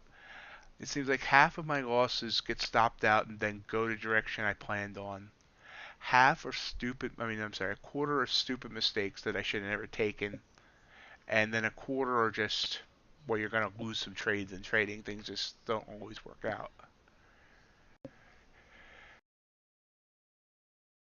John, Trader Career Path, you start off with a 25K evaluation. Past that and you're funded. Move up to a 25K live sim. Make your $1,750 profit on that account. I'm sorry, on that size. Take your profit and you move up to a 50K account. Yeah, 1,750. And you take your profit and you move up to the 50K account. And then once you hit your profit target on the 50K live account, then you can move up to a 100K account. And then 200K. And then after 200K, if you make $12,000 on the 200K account, you can get a custom offer from the prop firm. But you also don't need, besides moving up from the live sim to the live account, you can stop at any level if you don't feel comfortable, like you don't want to continue moving up. But literally, for right now, you could get for $75, you could start off TCP and move up to a 200K account eventually. That normally costs, if you're doing a Gauntlet Mini, 300 and whatever dollars it is. But that sale only runs through the end of the night unless they extend it. I have no idea what next month's sales are. I don't find out ahead of time. We'll all find out in the morning. It's a really unique way of doing things. It was really innovative.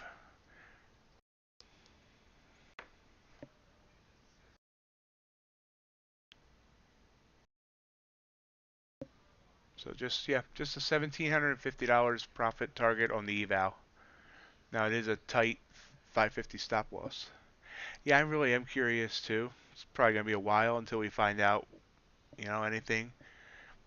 And the other point is, I wonder if we will find anything because sometimes there's confidentiality agreements on that.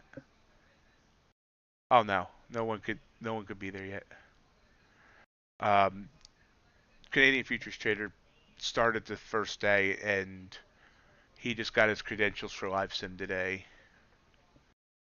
He went the minimum amount of days on the 25K, the evaluation. John, you could start off with two regular lots or 20 micros. And then I think you can move up to three, yeah, after you hit a certain profit on the 25K and 30 micros.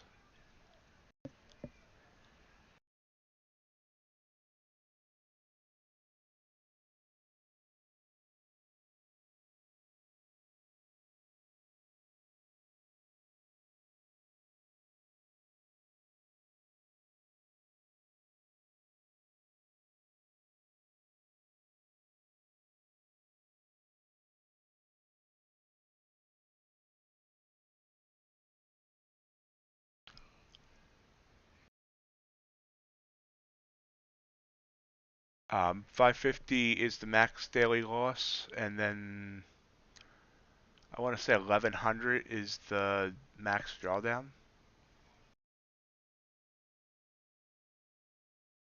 And it is an end of day drawdown and not a constantly trailing. But once you get to the 50K on the actual live account, then the drawdown is constantly trailing.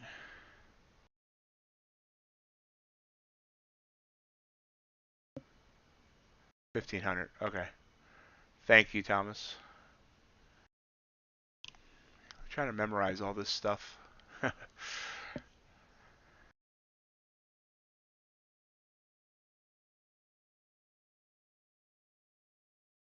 could have just looked at my stats, I guess. That would make sense, huh?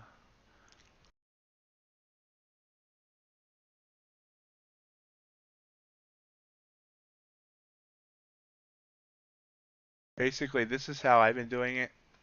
Uh, John, uh, this was my plan when I started. A max loss of $60 per trade, looking for 100 to 125 per trade. I was saying an average of $125 a day.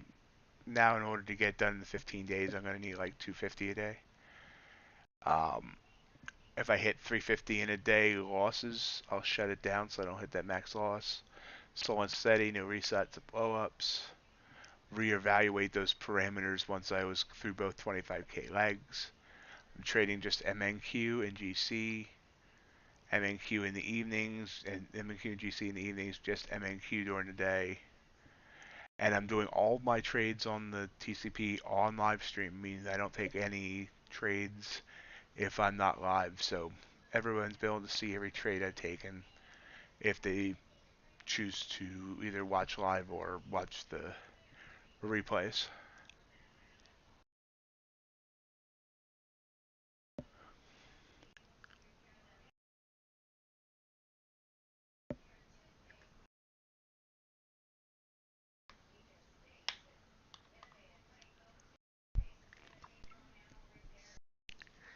If you're interested in the TCP, the link is in the video description below.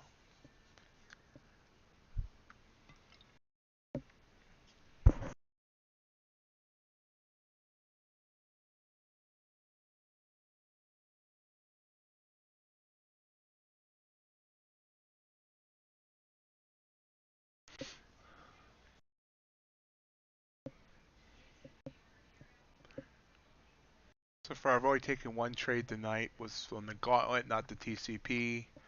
Took that loss on gold.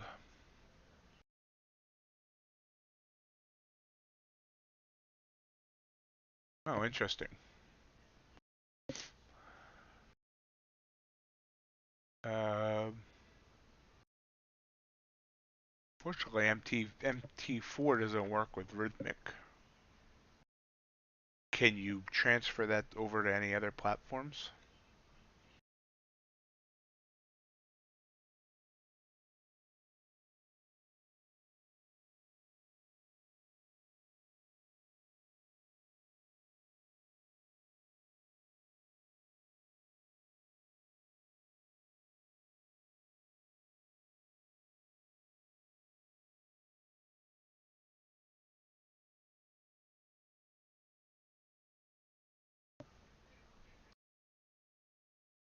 Gold popped up, down, up, down, up.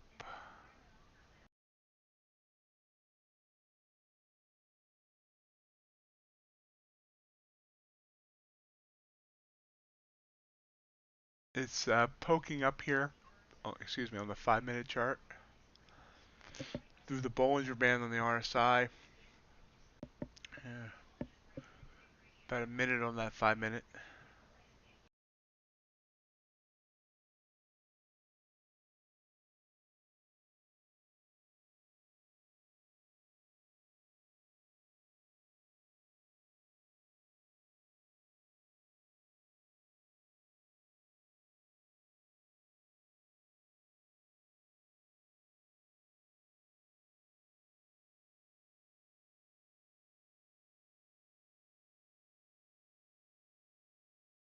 Can you do that, John? You know, do you know how to do that? Or I should say, how big of a pain in the butt is it to do that?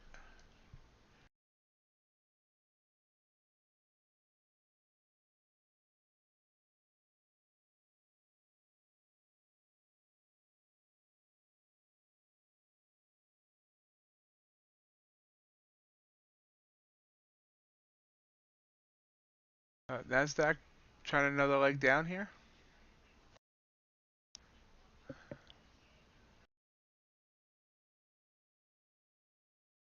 Again, I'm a daily and a dollar short there. I've been, wow, reversed quickly after hitting the bands.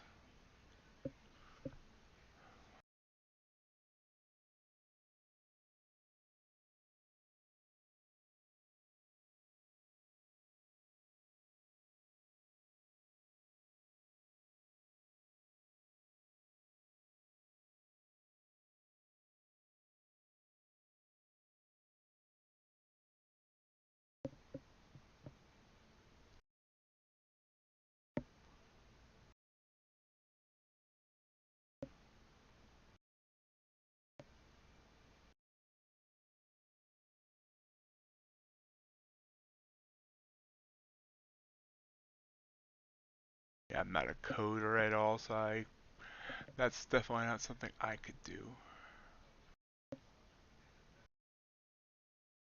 Last code I've learned was HTML before they came out with CSS.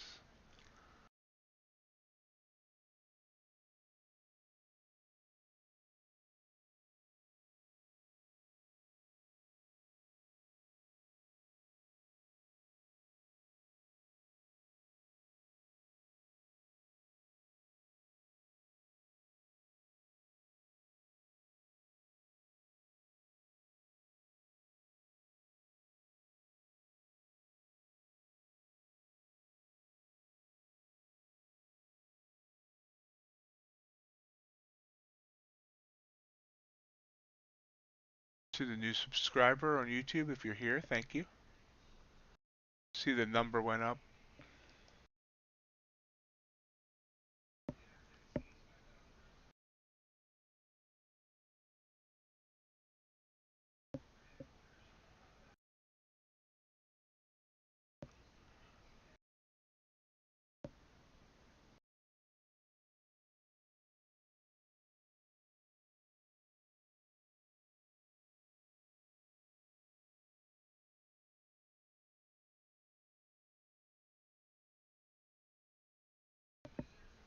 So we're waiting on a trade.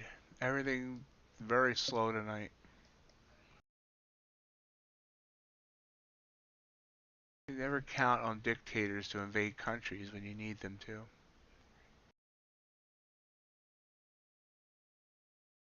Yeah, that platform is still very, very new, it seems like, and I think I might end up, totally blowing them away with the amount of views they got, because uh, the stream I did last night ended up getting 167 views, and I don't see anyone getting anywhere near that for live streams. So, but they do definitely have to do some. They're still in beta. They definitely need to do some improvements. Like the chat there does not auto scroll, so you got to keep manually scrolling the account. I mean the chat window to see new messages. I had to download a whole new streaming software because for some reason it can't handle Streamlabs or Streamlabs can't handle it. The first night I tried streaming was Thursday, and that was an absolute disaster. And I thought, I'm gonna have to give up on this. But thankfully, I found some solutions.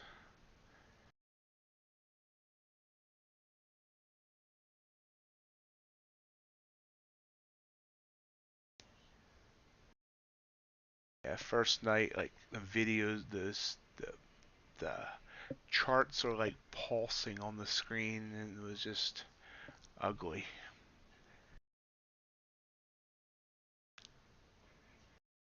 Yeah, I'm gonna actually take that number with a grain of salt. I'm not sure that their counter's working right. I find it weird that I was getting more views there than YouTube. So I don't know if their counter's working the same way or what. But even so, I mean,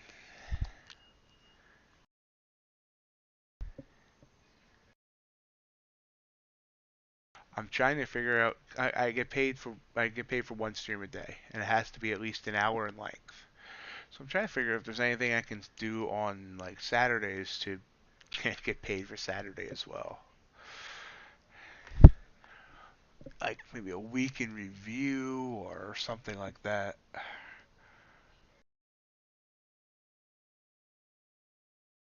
Because I mean, this all works out. This is a significant extra income for me. You know, streaming 5 days a week. That's or every trading day. Put it that way. That's like $1,100 or so a month. There's usually about 22 trading days in a month. If I can find a way to do something on weekends too, that would even be more.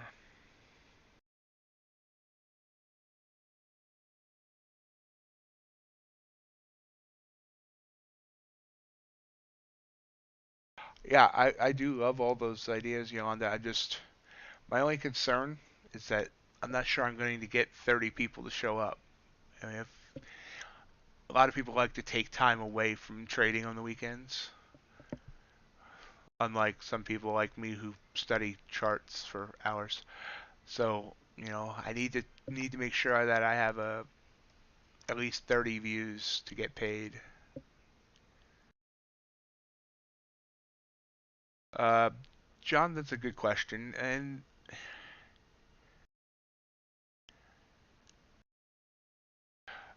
hello, yes, NinjaTrader is free to use for the evaluation phase and the live sim. Once you move to actual live, then you'll need your own license. But yes, you can use it free for the evaluation and the live sim.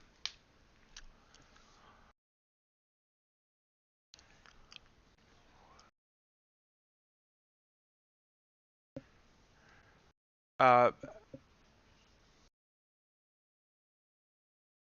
uh, John, will I be able to keep that schedule? I mean, I believe so because it's. I mean, I'm not doing it. It's not like I'm losing any sleep. It's hours I'll be awake anyway. I did tend to sleep in on Mondays and then get mad at myself because I'll miss trades. But other than that, and this income can replace some of my MTurk slash beer money income. And if I can if I just tell myself to concentrate on the trading when I'm streaming, and the MTurk and stuff that I do for money during the non-stream times in between the streams, then I should be okay. And if I can just finally get funded, I can just eliminate the other stuff I do for money. You're very welcome. Thank you for stopping in the stream. I hope you come back. Hope you enjoyed it.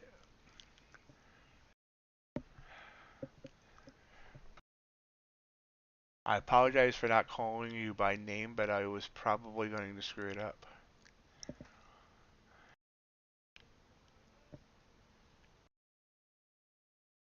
Thought about Bitcoin, but I would have to sim trade it because I don't have any money right now to put in to trade any real money. And I'm not sure people would tune in for sim trading either. I mean, I definitely do like Yolanda's ideas, as long as I can get 30 people there to make it worth my time. I mean, it's 30 views, and I don't know what they. Cause I mean, it seems like if people just pop in and pop out, it's a view. But I'm not trying to cheat them either. I'm not going to tell people to just come in for a second. I like to, come up with something that is definitely, you know, benefits people too. I'm not the type that tries to, figure a way to game the system or whatever.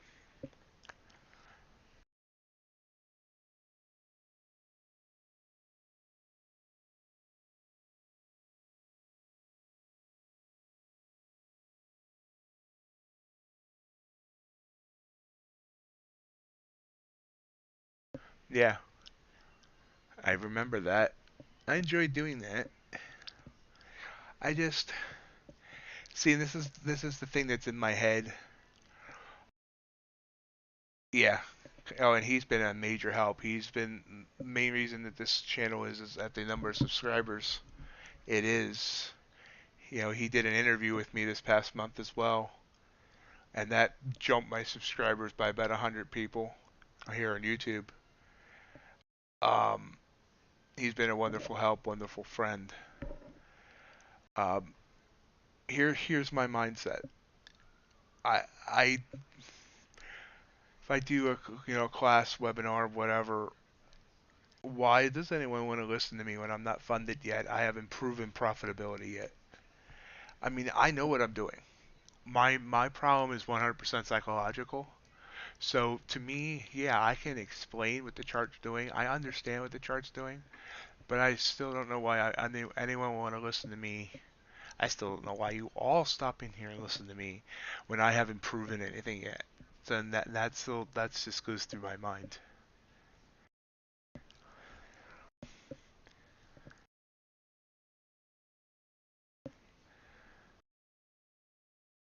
Yeah, CFT is an awesome, awesome guy. You both missed him. He was in here earlier.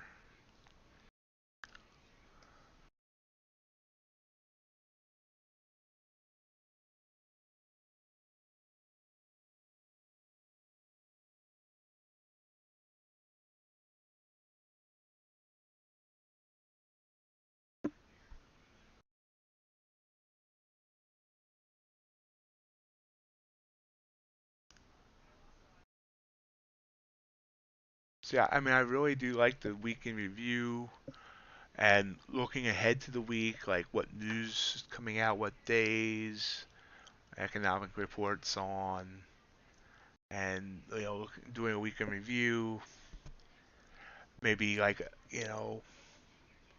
review my best trades from the week and things like that. I do think that could be valuable as long as I can find 30 other people that, oh my god, where did that move come from? Okay, big move up here on the indices all of a sudden. NQ up 8 points. Okay, it's not as big as it looks. It looks big because of how small everything else was. It's only 2 points. Wow, I got excited for nothing there.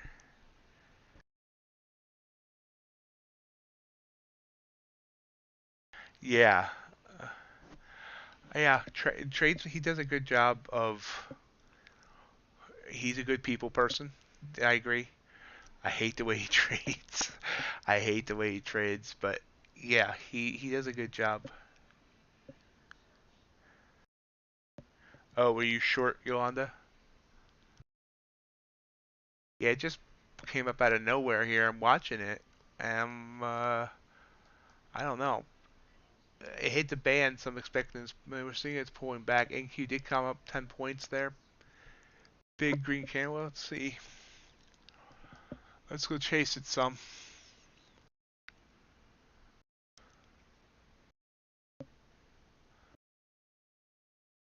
If it pops back up, we'll chase it some. See if it goes bread.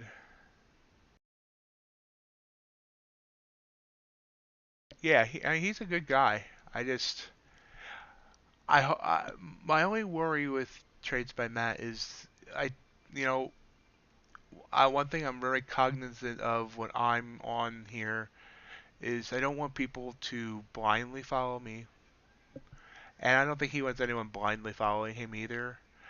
But people tend to try and emulate what they see on here, and his no stops strategy is scary, and like new people should definitely not be doing that.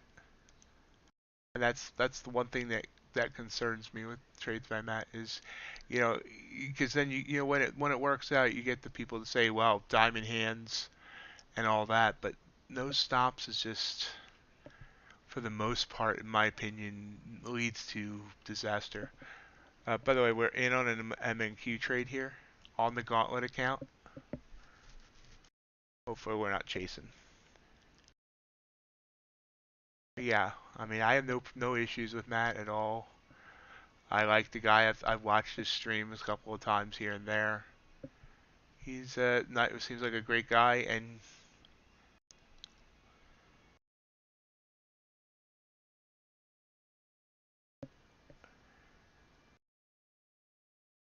yeah,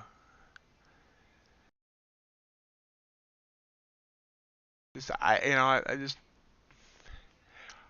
I'm not sure how he takes that drawdown sometimes. I mean, I've seen him down thousands of dollars in an open trade.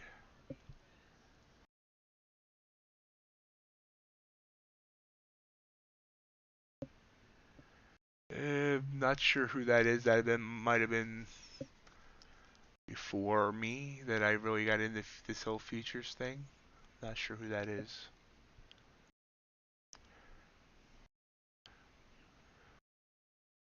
So yeah, this weekend maybe I'll come up with a plan to find something to stream on at least a Saturday.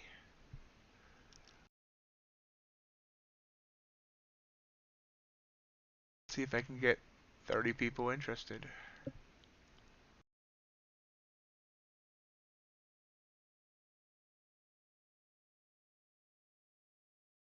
And this is pulling back on me. See if it's just a little bit of a pullback or if it's going to come down and find my stop. Hello, Great Lakes.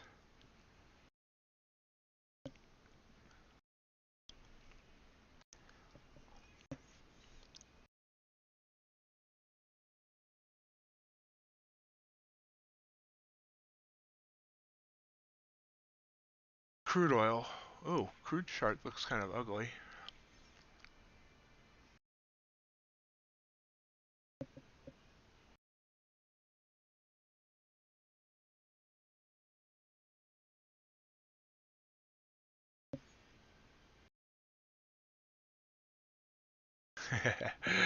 Yeah.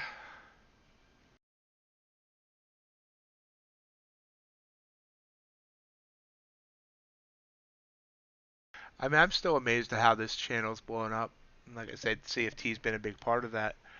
But, obviously people at least must enjoy it because if not, they would have taken one look and then never come back. But, here I am, almost 400 subscribers. over, I mean, close to 2,000 watched hours now. And obviously got enough attention that, the share vision found me and approached me to come to them. So I must be doing something right.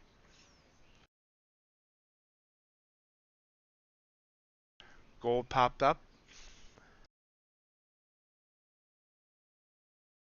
Not sure what it's doing.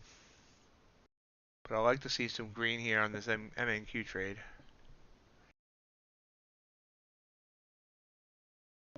Dare we do two trades at once?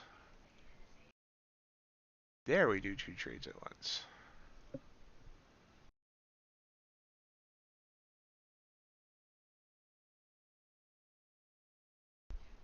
Waiting.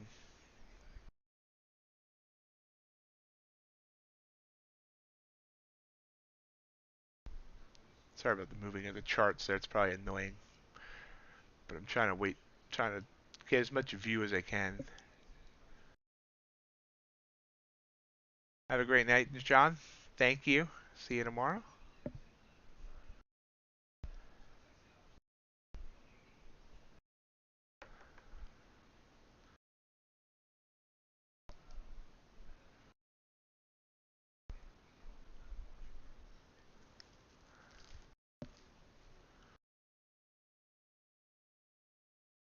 I was kind of afraid that we might have been chasing on this MNQ or NQ to that big move up. But we shall see ya. I'm waiting to see what gold's trying to do here too. Not in gold. We are in an M&Q trade on the TCP.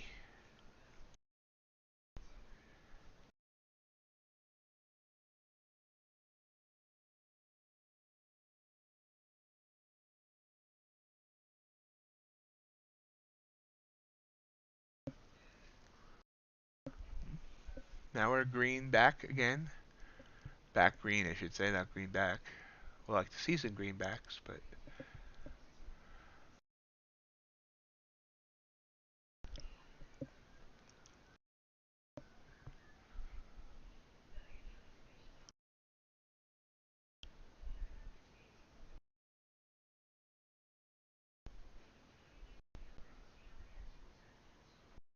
oh yeah, it is top of the hour. Pull back again on gold. We'll move that chart out the way for now.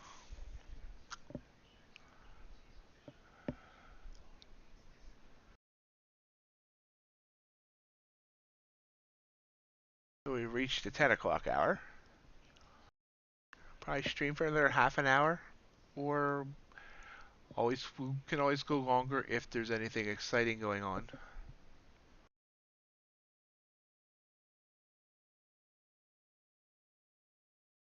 And believe it or not, in 9.5 hours, I start another stream. I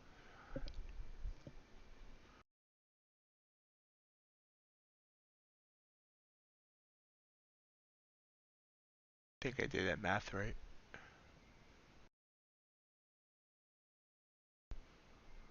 So it's just kind of hanging here, consolidating.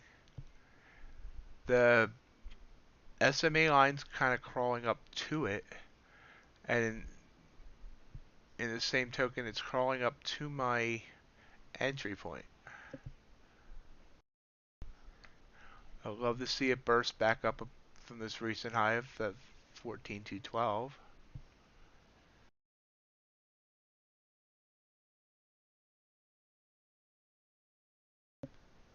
Hello, Andrew. How are you doing?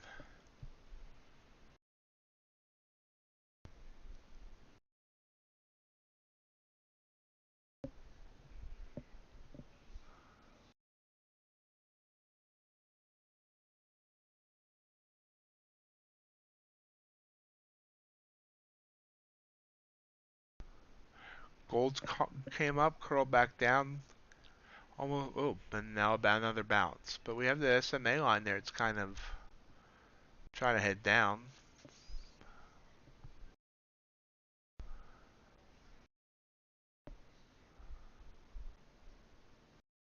Back to break even on our MNQ trade.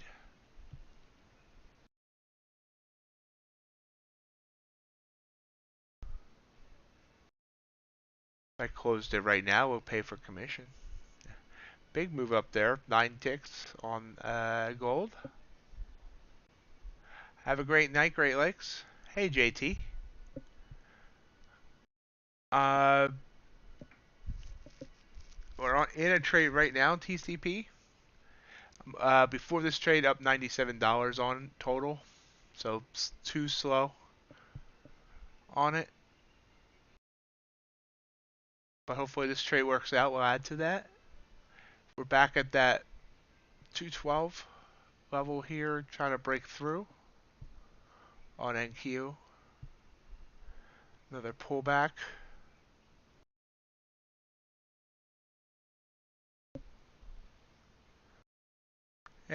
It's okay. I mean, obviously I should be much further than where I'm at. I mean, it's good that I haven't blown it up or anything, but, you know,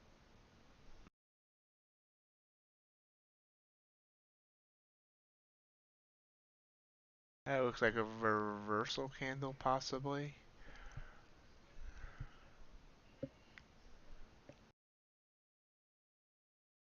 How have you been doing, JT? How's your trading been going?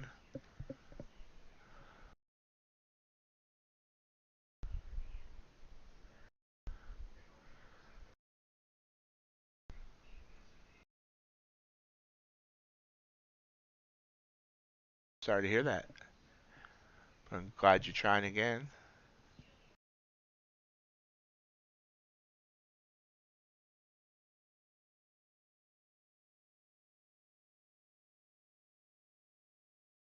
See, I'm kind of the opposite. I mean, my problems are also psychological or whatever, but I'm too conservative. I don't take the trades I should be taking. I second guess myself. Thanks for being here, Matt. Have a great night.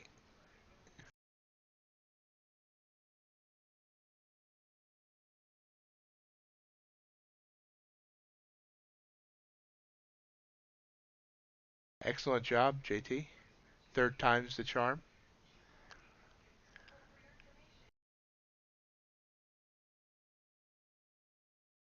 Third time we're just trying to get through this 14 to 12 level.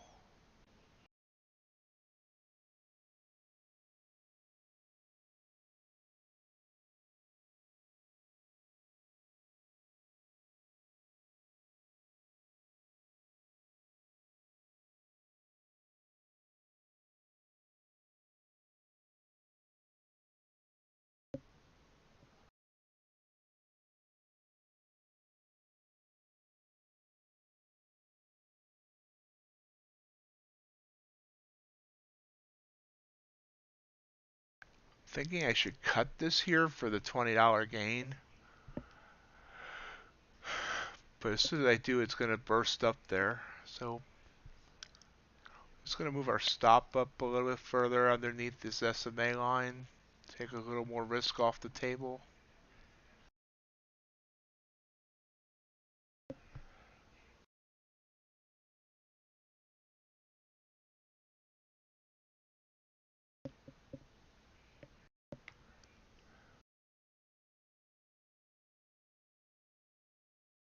Back to break even, just about.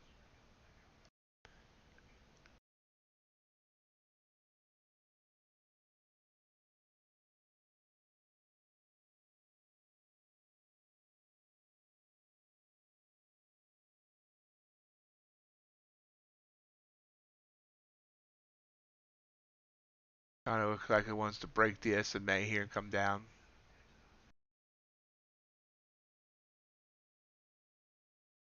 So yeah, I should have took the hint when it didn't break the 3 times there. Taken the $20 and been happy with it.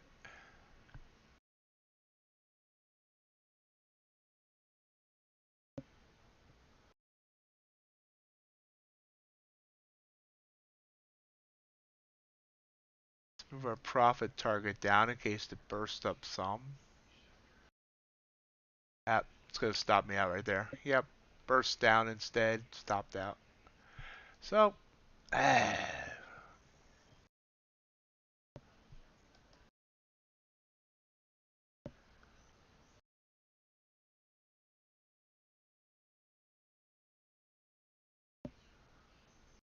oh, well, the saving grace there was that was on my Gauntlet account and not on the Trader Career Path. So, no damage to the TCP because I forgot to switch it over.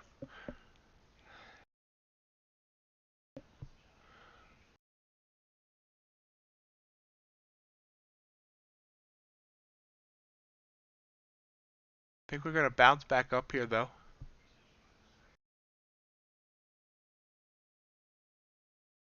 Downtrending bands, down the straightening out SMA line. See if this bounces.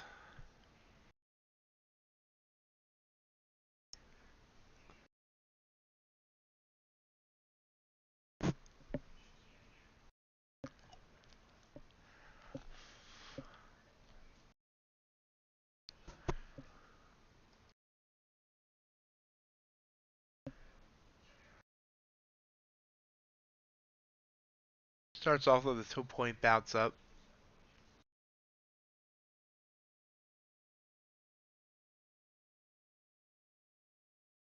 Yep. So it bounced up 5 points so far, 4.5.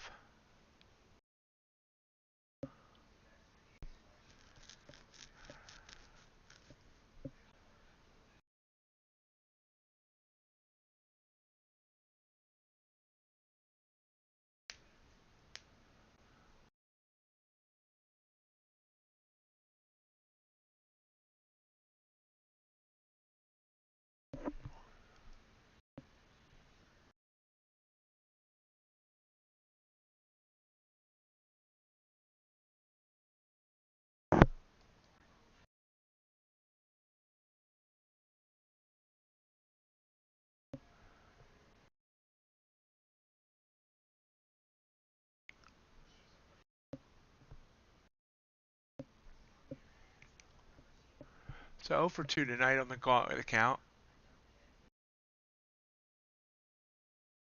TCP is still yelling and it wants attention.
Will it give me one more good trade? This is an interesting way. It's riding that bottom band. That's unusual. Came down, now it's consolidating just right as into that uptrending band.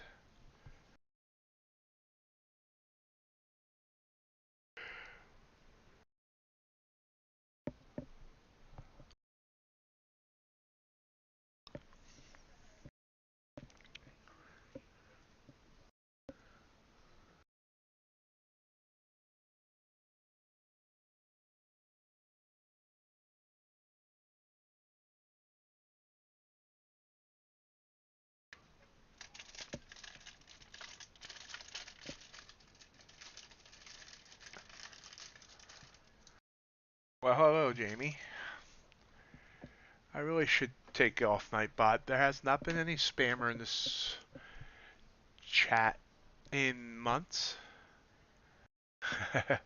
Yeah, I'm gonna disable that. Actually, I thought I had disabled it, but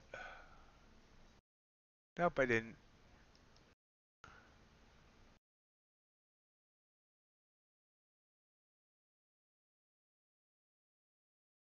There we go. Nightbot's been almost disabled.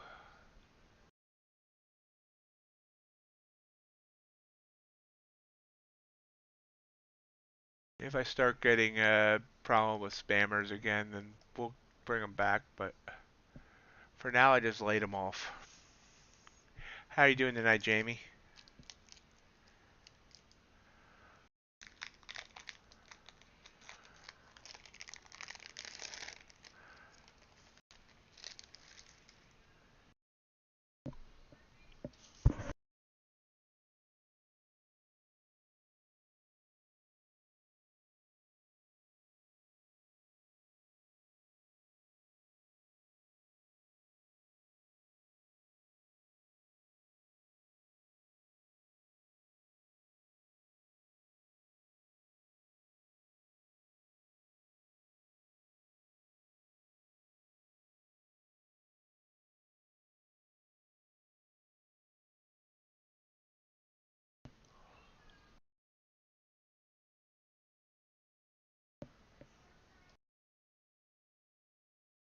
Oh, that's no fun. No fun at all.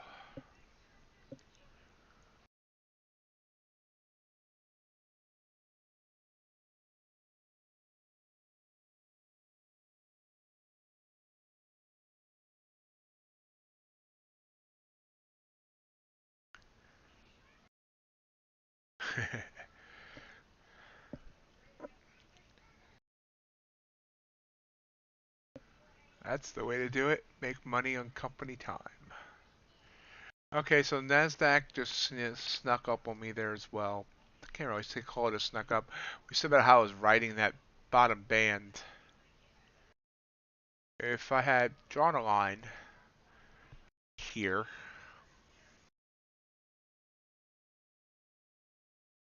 I should have entered on this candle. Candle went down there 9 points. Would have been a good entry right there.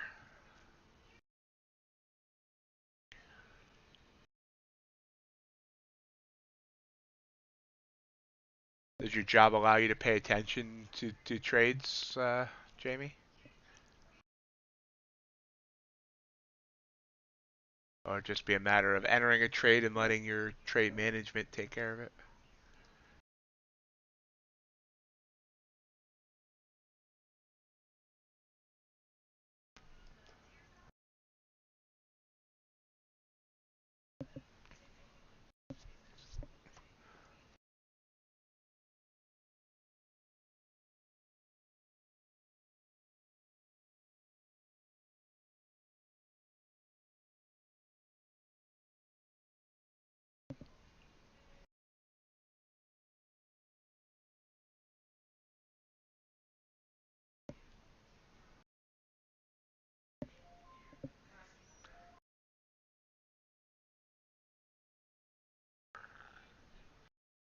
Definitely lighter. Seems like lighter volume tonight. Definitely a more of a snooze fest. But what's interesting is you see ES made that same move NQ did, consolidated, but didn't move down like NQ just did.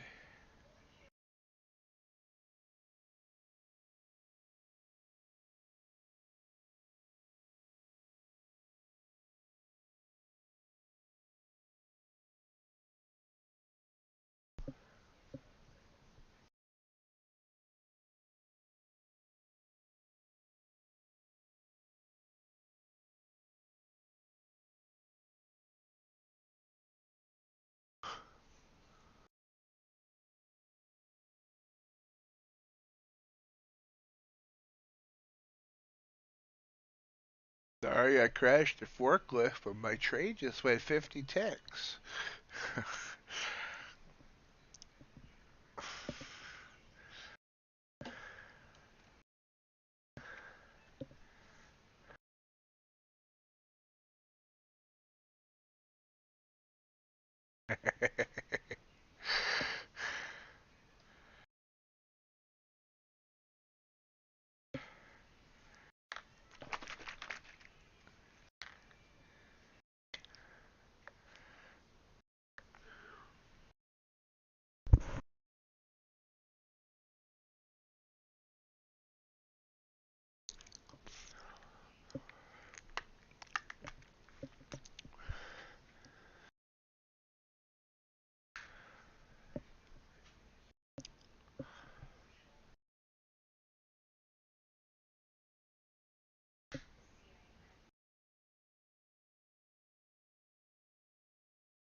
Nice. Late back jobs are the best. Except for no job at all.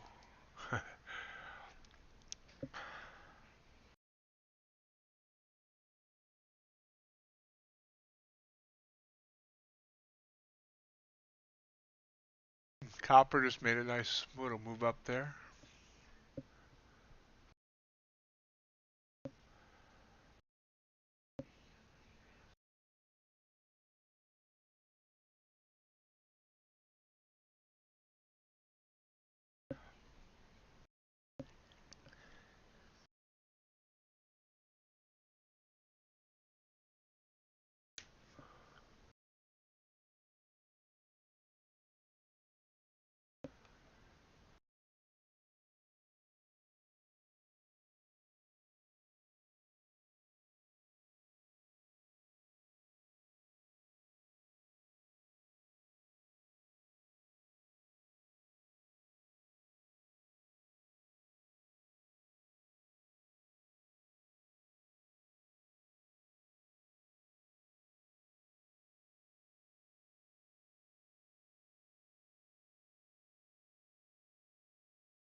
It's pulling back. I mean,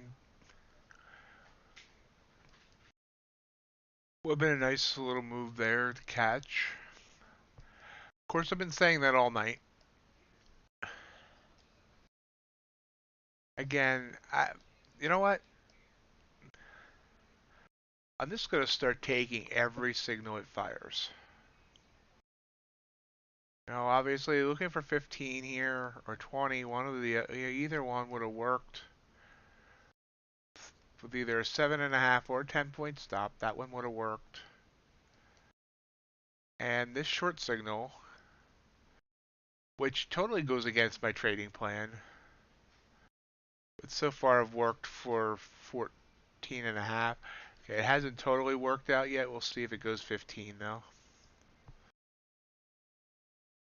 So if it does, then 1, 2, 3, excuse me, 4, 5.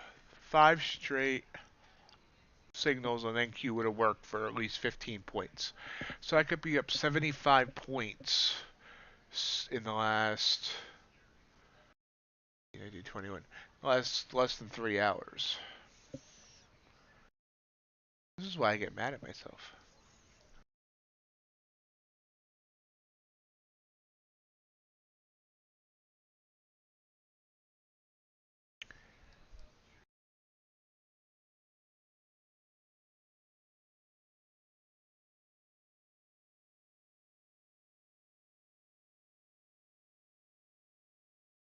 So for those that weren't here earlier, I did decide to do 2 special streams in the next couple weeks. I'll be streaming on FMLC meeting day from 7:30 in the morning through the meeting to the after effects of the meeting. So at least until 2:30 or so. We'll see how things are rolling afterwards.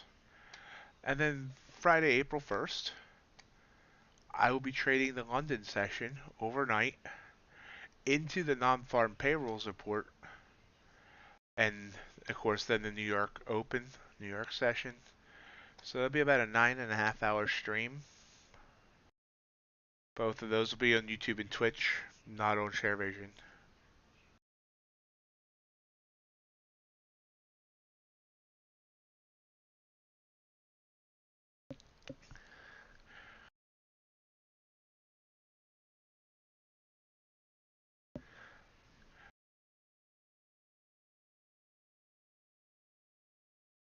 Jimmy, I do agree with that partially. I mean, I don't think, yeah, I probably wouldn't take this trade here. Get out of my way. Well, we better check that. Gold. Okay. Yeah, I wouldn't take that trade, but there's no reason that I shouldn't have taken this one here. But I talked myself out of it. It was probably no reason I should take that one here. I mean, I thought this candle coming down here was weird, but it wasn't like we were in a strong uptrend there. That one candle caused the SMA line to basically flatten. So there's no reason to take that one. And even this one wasn't a bad one. It did pull back a little bit, but it ended up going 20 points. I'm just not taking, and I'm talking myself out of almost every signal for one reason or another because it looks a little iffy. And thus I'm not showing any forward progress. I'm on day 10 or 11 of the TCP and I'm at $97. I thought by now I might be finishing it off. I continued doing the 2 steps forward, 2 steps back, uh, little foxtrot, and not getting anywhere.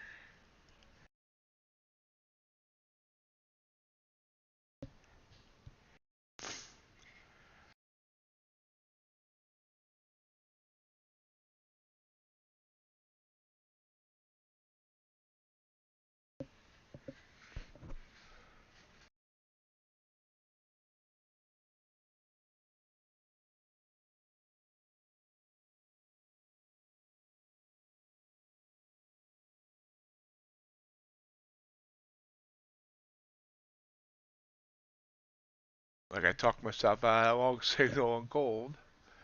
That was a perfect signal, honestly. I mean, I kind of didn't notice it. I did notice it, but kind of ignored it. Now, I mean, it's going. It went up 5 ticks total. Nice scalp.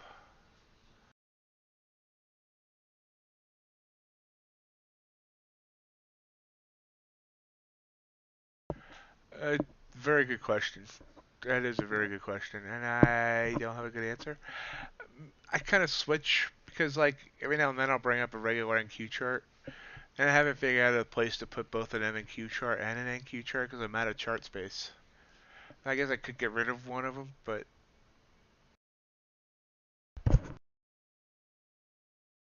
do that. We have a few more minutes here.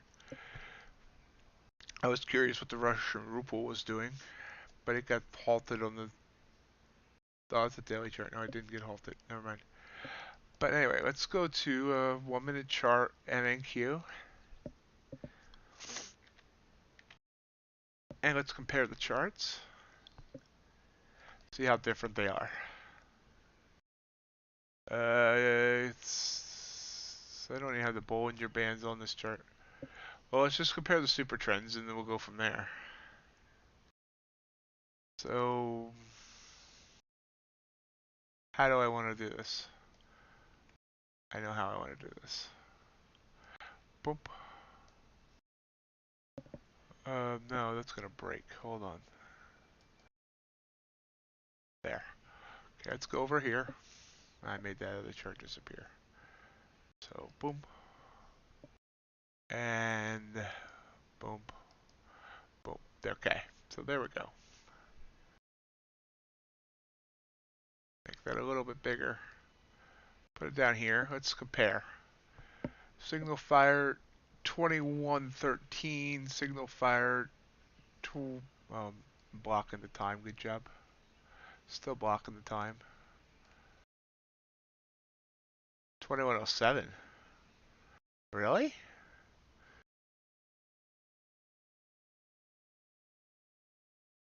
Do I have the same? Hold on. Let me make sure I have the same settings. I don't. That's why. 2.2. There we go.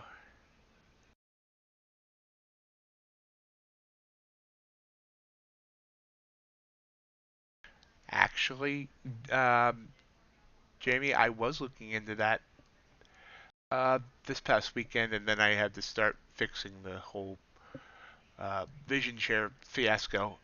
If you have videos you recommend, though, because I was there searching around and I didn't know who I wanted to trust and who didn't. It seems like everyone draws them out kind of differently. So yeah, it is something I do want to learn. I think it will be helpful.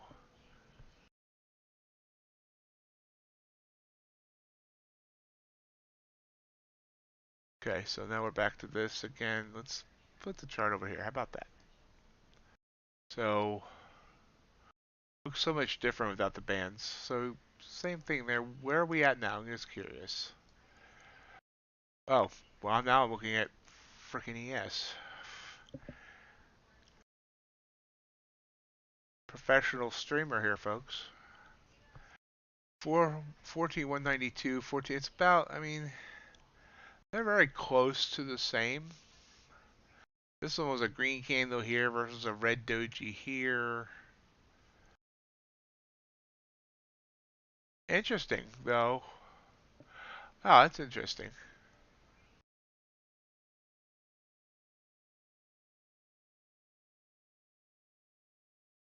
Huh. So looky here. I appreciate it, Jamie.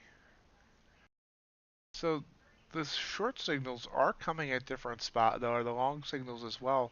This one came where it wouldn't have been as iffy for me, I think. Let me compare those times again.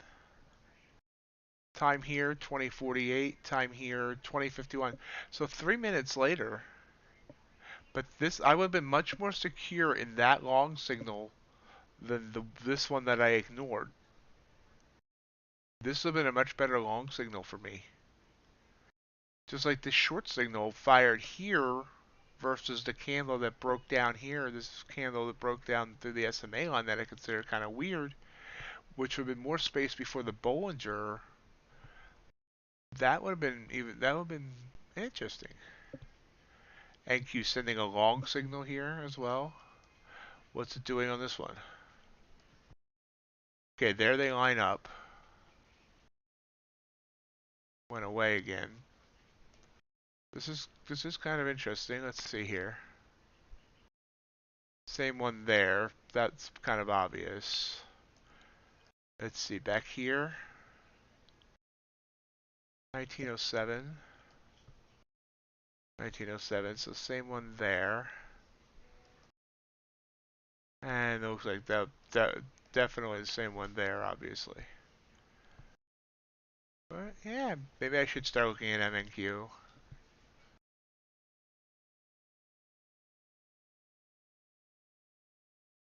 I think I more or less kept them up on the stream because, trying to people looking at both MNQ and NQ and just.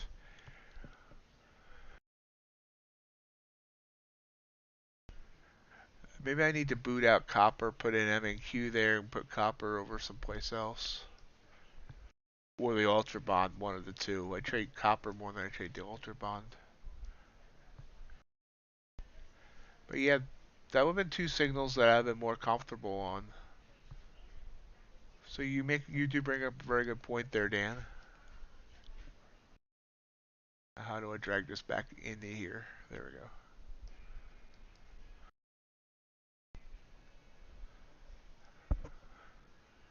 Yeah, definitely a slight difference. And I have, like when I have a Ninja Trader chart up, I have noticed that like sometimes, one candle, one chart will have a doji and one will have a green or a red candle, or you know, and it does seem to throw the signals off just slightly differently. Because here, I mean, if I blow up this chart,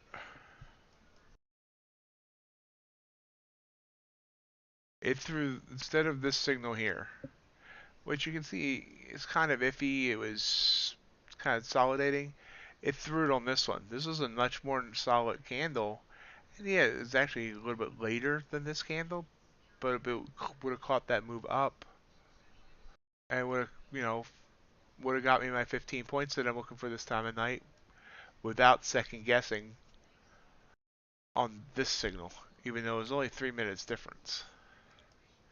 Just like over here, it sent the short signal here. Like I said, I probably wouldn't have taken that. And it hasn't gone to profit target at this point. But instead, it sent this short signal on this candle, which means it would have gotten in there. And, well, we still, well, maybe, hold on. Yeah, we would have got just barely 15 points. So with no slippage, we would have got to our profit target. But even so, So yeah, that's actually pretty interesting, and I'm glad you raised that point. I might try and switch over that tomorrow for tomorrow morning's stream and see how we do.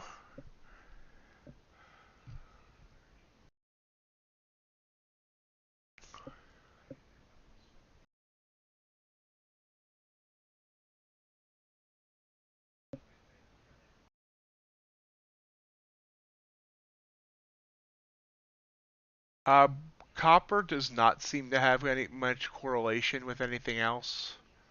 Occasionally, a run with the other metals. Um, Oftentimes, gold will run the opposite way that the AQ and ES is doing, but not always. But if you looked back at like last week when the attack started in Ukraine and the indices all tanked, gold hit an 11-month high or a 13-month high. So during big events, especially if it has something to do with inflation, they'll often run against one another. Silver and gold will run with each other a lot of times, not always, but they'll run with each other, and platinum as well. I have platinum up on our chart here. These are the ignore wheat there, but these are the three metals. You can see they kind of all follow the same pattern. Big snouted dinosaur there. But yeah, gold during big events and whatnot will often run opposite of the indices. So like non-farm payrolls this on Friday, when the reaction hits, you'll probably see one go one way, one go the other.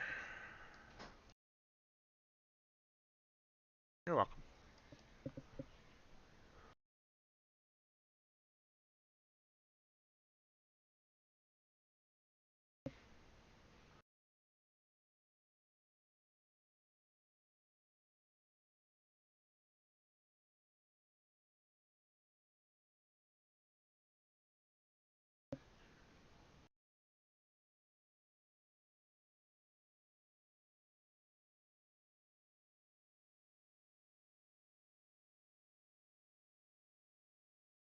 Oops.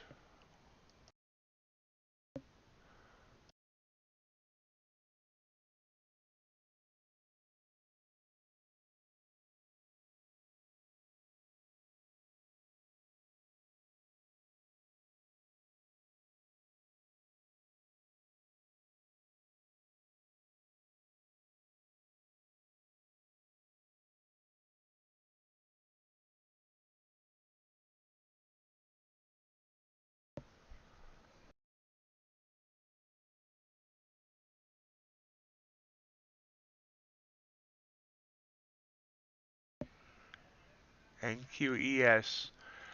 Big move up here. If it gets back above that recent high, we'll try and take one more trade on here tonight.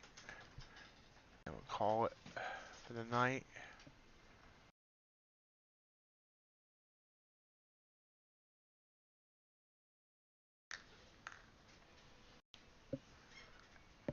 Gets back above 200, basically.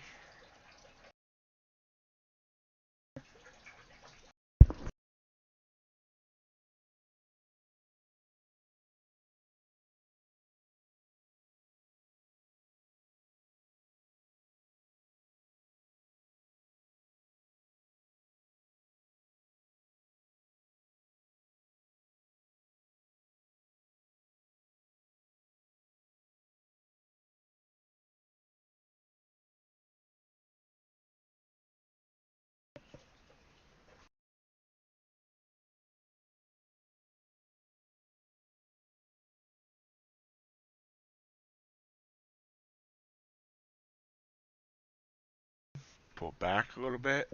Signal went away. Watch it. Got a chart ready.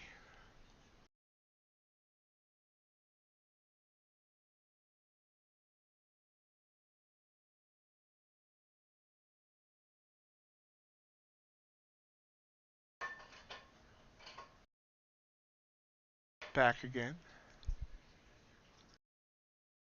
There we go. Got my finger on the trigger.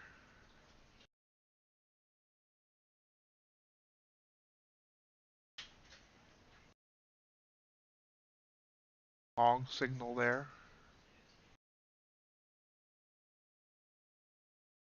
Yep. Check see if we're in the right account this time. We are.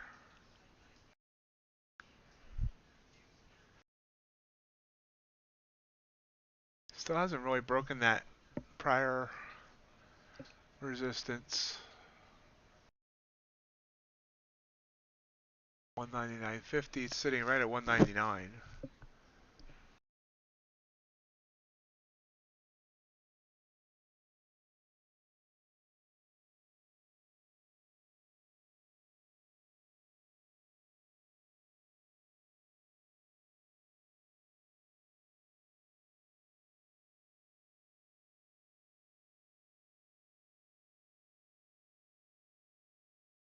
Here we're filled on a hunch. Got filled at 14,199 and a quarter. See if I was wrong about that hunch. I was kind of watching the bid and the ask, and I thought we were going to see a burst up.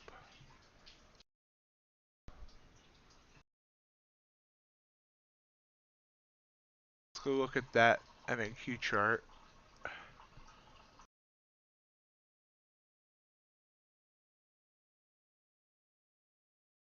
Oh, there we go. Maybe my hunch was right.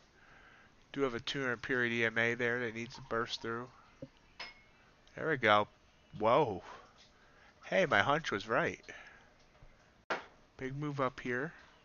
5 points. Pull back. They're going to continue to head up. Let's look here. That off screen. Trying to find resistance. A little bit there. Love to see it get back up to 212. Remember, that's what we were looking for before. That's where we were heading before. Pulling back here. Don't like that candle. 10 seconds on this 1 minute. Just kind of touching that Bollinger. Hopefully that Bollinger's not going to complain and it's going to come all the way back. Ah. Back to my break even.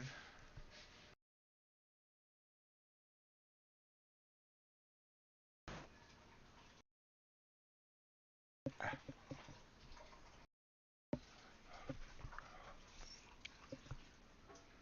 I need to just get out when they touch the Bollingers.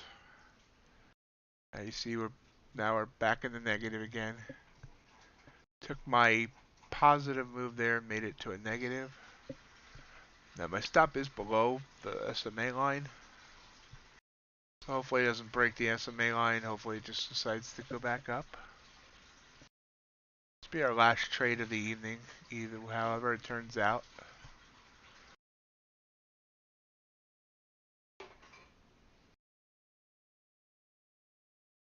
Getting a short signal here. That's not... Yep, stopped out. Man.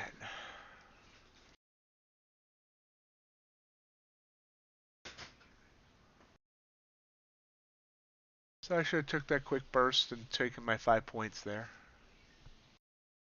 So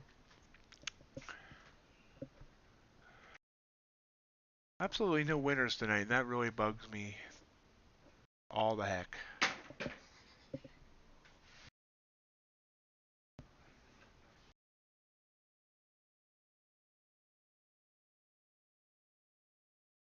So we were up 97 on TCP. Now we're up 47.08. So we lost $50 on that trade after commission.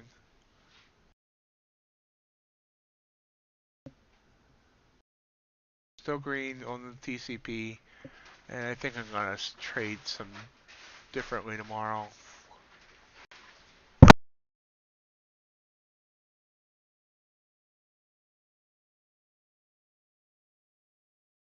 Reversal obviously is now that's heading down nicely.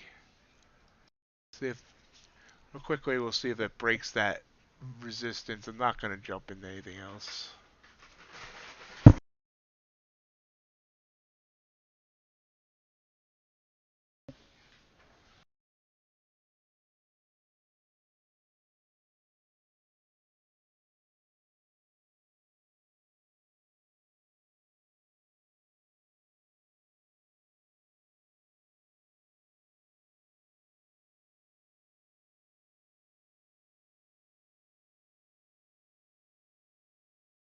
Alright, it didn't, it kind of bounced there.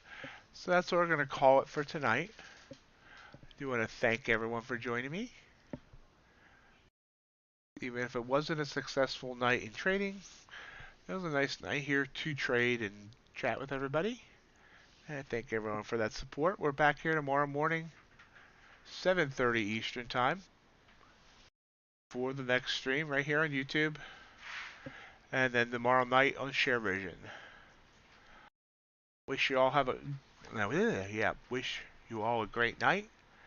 And if you're around in the morning, I hope to see you then. Have a great night, everybody. See you, Dan. Bye.